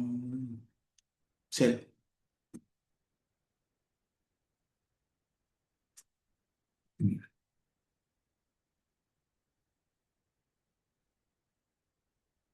இல்ல அவ்வளவுதான் இல்ல இதுல. சரி அதனால நம்ம அடுத்த சாட்டுக்கே போயிடும். இதுல வேண்டாம். ஆ இதுல பாத்தீங்கன்னா 1874ல அற்பு வேலை நடக்குது. 1874லேருந்து 1914 வரைக்கும் அறுவடை காலம். அப்ப அந்த விழுகுதல் பொறுக்குதல் கதிர்கள் சேகரிக்கிறது 1916 வரைக்கும் நடந்தது. அப்ப இது வந்து 1914லேருந்து 16 வரைக்கும் அறுவடை சேகரிப்பு அப்படின்னு சொல்லி பார்க்கும். 1878ல சோதனை காலம் வந்தது. அது ஏற்கனவே படிச்சோம். சோதனை காலம் அப்படிங்கிறப்ப 1919 வரைக்கும் அந்த 1 ஹவர் கணக்கு பண்ணும்போது 1919 வரைக்கும் வருது அப்படின்னு சொல்லி பார்க்கிறோம். அப்ப இங்க ஒரு ஓவர்லாப்பிங் வருது. அறுவடை காலம் அப்படிங்கிறப்போ அது 16 வரைக்கும் அந்த விழுகதிர் பொறுக்குதல் அந்த காரியங்கள் நடக்குது. இல்லையா? அப்போ இங்க மகாபுத்திர காலம் எங்க 1914லயே ஆரம்பிச்சிச்சு. 1914ல அறுவடை முடிஞ்சாலும் கூட அந்த விழுகுதிர் பொறுக்குதல், அப்புறம் பரிசுத்தவான்களுக்கான மற்ற காரியங்கள் கட்டுதல், சேகரித்தல், போரடித்தல் இதெல்லாம் தொடர்ந்து இந்த காலகட்டத்தில நடந்து கொண்டு தான் இருக்குது. இப்ப இந்த காலகட்டத்தில அந்த அறுவடையின் பின்னான காரியங்கள் தொடர்ந்து நடந்து கொண்டு இருக்கும்போது, உழுகிறவன் என்ன பண்ணான்? அவன ஓவர்டேக் பண்ணி 1914லயே உழுகிற வேலை நடந்துருது. அப்ப அறுவடை வேலை முடிய முடிய உழுகிறவன் பின்னாலே கோடுகள் போட ஆரம்பிச்சுட்டான். உழுகிற வேலைய போட 1914 ஆரம்பிச்சுட்டான் அப்படிங்கிறத நம்ம இது மூலமாக நாம புரிந்து கொள்வோம். அததான் ஆமோஸ் சொல்றார். உழுகிறவன் அறுக்கிறவனை தொடர்ந்து பிடிப்பான். ஓவர்டேக் பண்றான். ஏன்னா அந்த அறுத்து பிடிச்சிட்டு அதுக்கப்புறம் நடக்கிற காரியம் நடந்து கொண்டு இருக்குது. கொளித்தல், சலித்தல் அந்த காரியங்கள் நடந்து கொண்டு இருக்குது. அப்ப இதுல அவனை ஓவர்டேக் பண்ணி இங்க 1914 அறுத்து பிடிச்சாச்சா? அவ்வளவுதான். மற்ற காரியங்கள் நீ எப்படியோ பண்ணிக்க அப்படின்ற மாதிரி கோடு போட ஆரம்பிச்சுட்டாங்க. உழுகிறவன் அப்படின்னு சொல்லி நாம இந்த காரியங்களை குறித்து நாம இந்த இதன் மூலமாக புரிந்து கொள்கிறோம். இந்த ஓவர்லாப்பிங் அப்படிங்கிறப்போ இது வந்து 1914லேருந்து உபத்திரவ காலம் எவ்வளவு காலத்துக்கு இருக்கும்? யாக்கோபு படி இக்கட்டு காலம் வரைக்கும் உபத்திரவ காலம் இருக்கும். இல்லைங்களா? ஆனா பெசிலியா எப்போ ஆரம்பிக்குது? மூப்பராய பாத்திரவங்க உயிர்த்தெழும் போது பெசிலியா ஆரம்பிக்குது. இந்த மூப்பராய யாக்கோபுடைய இக்கட்டு காலத்துல மூப்பராகிய பாத்திரவான்கள் அங்கே வந்து உயிர்த்தெழுந்து நிற்பாங்க. அவர்கள் தான் சத்திய செய்தி இவர்களுக்கு கொடுத்து, அதாவது இஸ்ரவேலருடைய இக்கட்டு காலத்திலே அவர்களுக்கு கிறிஸ்துவை குறித்த காரியங்களை வெளிப்படுத்தி, அவர்களை மனமாற செய்வார்கள் அப்படிங்கிற காரியங்கள் எல்லாம் நம்ம ஏற்கனவே படிச்சோம். அப்ப இங்கேயும் ஓவர்லாப்பிங் இருக்கு. உயிர்த்தெழுதல் ஆரம்பிச்சிருச்சு அப்படின்னு சொன்னோம். முப்பராய பார்த்தோம் உயிர்த்தெழுதல் ஆரம்பிச்சிருச்சு அப்படின்னாவே, அங்க எது ஆரம்பிச்சிருச்சு? அங்க பெசிலியா பெசிலியா ஆரம்பிச்சிருச்சுன்னு அர்த்தம். ஆனா பெசிலியா ஆரம்பிச்சிருச்சு. ஆனா மகாபுத்திரம் எது வரைக்கும் இருக்குது? இங்க யாக்கோபுடைய இக்கட்டு காலம் வரைக்கும் அது இருக்குது. அப்ப இங்கேயும் ஓவர்லாப்பிங் இருக்கு. இங்க விதைக்கிறவன் இங்க ஓவர்லாப்பிங் பண்றான். அதுக்கப்புறம் என்னது? பெசிலியா காலத்துல விதைக்கிற காலம் அதெல்லாம் நடக்கும் இல்லையா? அப்ப இங்க ஒரு ஓவர்லாப்பிங் இருக்குது அப்படிங்கிறத நாம புரிந்து கொள்கிறோம். சரி. இப்போ நாம இந்த காரியங்களுக்கு வருவோம் இல்லையா? அப்ப அறுவடை வேலை சபையும் திரள் கூட்டத்தையும் சேர்த்துக் கொள்ளும் நோக்கத்தை முழுமையாக நிறைவேற்றுவதற்கு முன்பே அந்த உபத்திரவத்தின் கலப்பையிடுகிறவன் உலகெங்கும் தனது உளவு கோடுகளை இழுத்து கொண்டிருப்பான் அப்படிங்கிறத இதன் மூலமா புரிந்து கொள்கிறோம். அப்ப நம்ம இப்ப இந்த காலகட்டத்தில் இருந்தவங்க அறுவடை முயற்சி அனைத்து இந்த காலகட்டத்தில் இருந்தவங்க அறுவடை வேலை செஞ்சாங்க. ஆனா இதெல்லாம் முடிஞ்சிருச்சு. இப்ப நாம இருக்கிறது 2026 இல்லைங்களா? அப்ப இந்த காலகட்டத்துல போய் அறுவடை வேலை செய்தும் நம்ம இருந்தோம்னா அது முட்டாள்தனமான ஒரு காரியமா இருக்கிறது. இப்ப அறுவடை வேலை முயற்சிகளை அனைத்து முடிந்த பின்னரும் கலப்பை எடுக்கிறவன் தொடர்ந்து உழுது கொண்டே இருப்பான் அப்படிங்கிறத நம்ம பார்க்கிறோம். அப்படி தொடர்ந்து உழுது கொண்டே இருக்கக்கூடிய இந்த காலகட்டத்துல தான் நாம இப்ப வாழ்ந்து கொண்டு இருக்கிறோம். அப்போ இந்த காலகட்டத்துல போய் நம்ம அறுவடை வேலை செய்யணும்னு நினைக்க முடியுமா? இப்ப இந்த காலகட்டத்துல இன்னும் பரிசுத்தவான்கள் ஓட்டம் இருக்குது. அறுவடை வேலை நடந்துகிட்டு இருக்குது. அப்படின்னு நம்ம சொல்லிட்டு இருக்க முடியுமா? ரசல் சொல்லிட்டாரு. 1916ல மரிக்கிறதுக்கு முன்னால அது இன்னும் கொஞ்சம் இன்னும் போகும்னு சொல்லிட்டாரு. அப்படின்னு சொல்லிட்டு இப்ப 2026ல சொல்ல முடியுமா? அவர் சொன்னது 16 1916 அதுவும் வந்து ரொம்ப காலம் சொல்லல. இன்னொரு 2, 3 வருஷங்களுக்கு இன்னொரு 3 வருஷங்களுக்கு அது போகலாம் அப்படிங்கிற மாரி தான் அத சொல்லியிருக்கிறாரு. அது அந்த காரியத்த வைத்துக்கொண்டு, இப்ப நாம என்ன பண்ண முடியாது? 2026ல இன்னும் பரிசுத்தவான்கள் ஓட்டம் இருக்குது. அறுவடை வேலை இன்னும் முடியல. அப்படின்னு நம்ம என்ன பண்ண முடியாது? சொல்ல முடியாது. ஏன்னா தெய்வீக திட்டத்தினுடைய ஒவ்வொரு அம்சமும் மிக துல்லியமாக நமக்கு இங்க சொல்லிக் கொடுக்குது. துல்லியமா நம்ம சொல்லிக் கொடுக்கக்கூடியதாக இருக்கிறது. துல்லியமா அது நேரமிடப்பட்டிருக்குது. அந்த காரியங்களை தம்முடைய தாசர் மூலமாக இந்த காலகட்டத்தில் நமக்கு வெளிப்படுத்திக் கொண்டிருக்கிறார். ஒரு பகுதி மற்றொரு பகுதிக்கு ஒரு வேலை மற்றொரு வேலைக்கு மிக நெருக்கமாக இந்த உழுவுற வேலை, அறுக்கிற வேலைக்கெல்லாம் ஒரு மிக நெருக்கமாக இதுல பொருந்தக்கூடியதா இருக்குது அப்படிங்கிறத நாம பார்க்கிறோம் இல்லையா? அப்ப அந்த நேரத்துக்குள்ள சிறுமந்தையின் அந்த அறுவடை, மீதமுள்ள அந்த சேகரிப்பு எல்லாமே முடிவடைஞ்சிருச்சு அப்படிங்கிறது நமக்கு தெரியக்கூடியதா இருக்குது. ஒரு உண்மையான உழுகிறவன் ஒருவரை முந்தி கடந்து விட்டு நிலத்தை உழுதுவிட்ட பின்பும் அதற்கு பிறகும் அறுவடை செய்ய முயற்சிக்கும் மனிதன் நிச்சயமாக ஒரு மூடனாக தான் இருக்கக்கூடியவனா இருப்பான் என்று நாம் பார்க்கிறோம். இது மகாபத்திரத்து காலம். மகாபத்திரம் ஆரம்பிச்சு 100, 110 வருடங்கள் ஓடிடுச்சு. இப்பவும் அறுவடை வேலை இருக்கு. நாமெல்லாம் அறுவடை வேலை செய்து கொண்டிருக்கோம் சொல்லுவார்களானா நிச்சயமா அப்படிப்பட்டவர்கள் மிகவும் பரிதவிக்கப்படத்தக்கவர்களாக தான் அவர்கள் இருப்பார்கள் என்று நாம புரிந்து கொள்கிறோம் இல்லையா? அப்ப ஆண்டவர் நமக்கு வெளிச்சம் கொடுத்திருக்கையில மூடர்களாக நாம இருக்கக்கூடாது. ஏன்னா இது எபிபரி காலமா இருக்கிறது. எபிபரி காலத்தில் அதிகமா சத்தியம் பிரகாசிக்கக்கூடிய காலமா இருக்கிறது. பல ஆண்டுகளாக உழுகிறவன் உழுது கொண்டே இருக்கிறான். எங்கு உழவு வேலை செய்து கொண்டே இருக்கிறான். அடுத்த பயிருக்கு நிலத்தை தயாரித்துக் கொண்டிருக்கக்கூடிய இந்த காலகட்டத்துல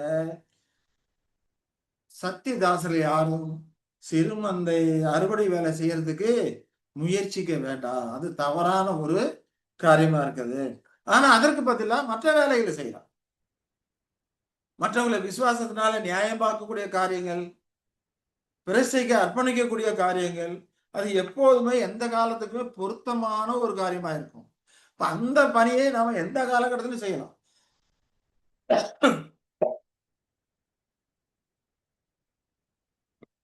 உழுவுற வேலை இந்த காலகட்டத்துல அறுக்கிற வேலை நம்ம செய்ய போறோம்னு சொல்லிதான் நாம் இருக்கக்கூடாது. தவறான ஒரு காரியமா இருக்கிறது.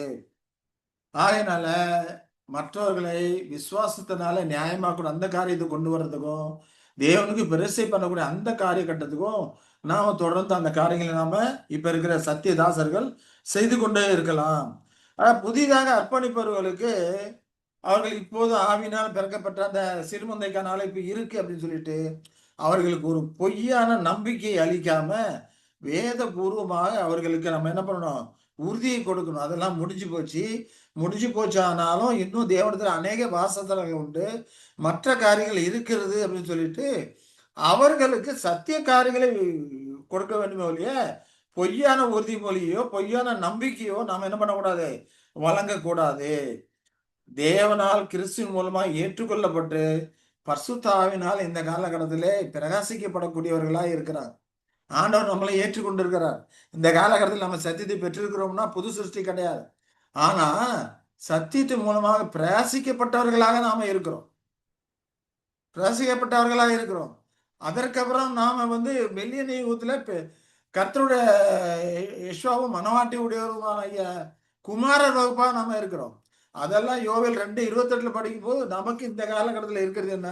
குமாரர் வகுப்பா இருக்கிற காரியமா இருக்கிறது.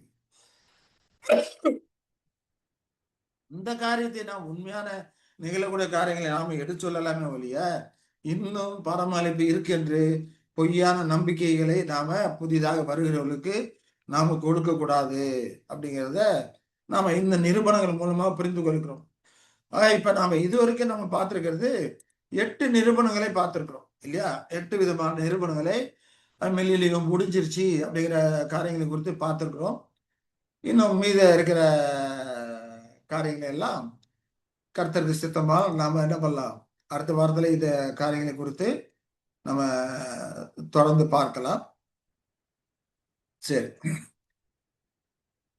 ஒருவேளை இதுல ஏதாவது உங்களுக்கு கேள்விகள் இருக்குமானால் நீங்க ஏற்கனவே ஸ்கிரீன்ல நான் அந்த காரியங்கள்லாம் காமிச்சிருக்கிறேன். அந்த நம்பருக்கு நீங்க தொடர்பு கொள்ளலாம்.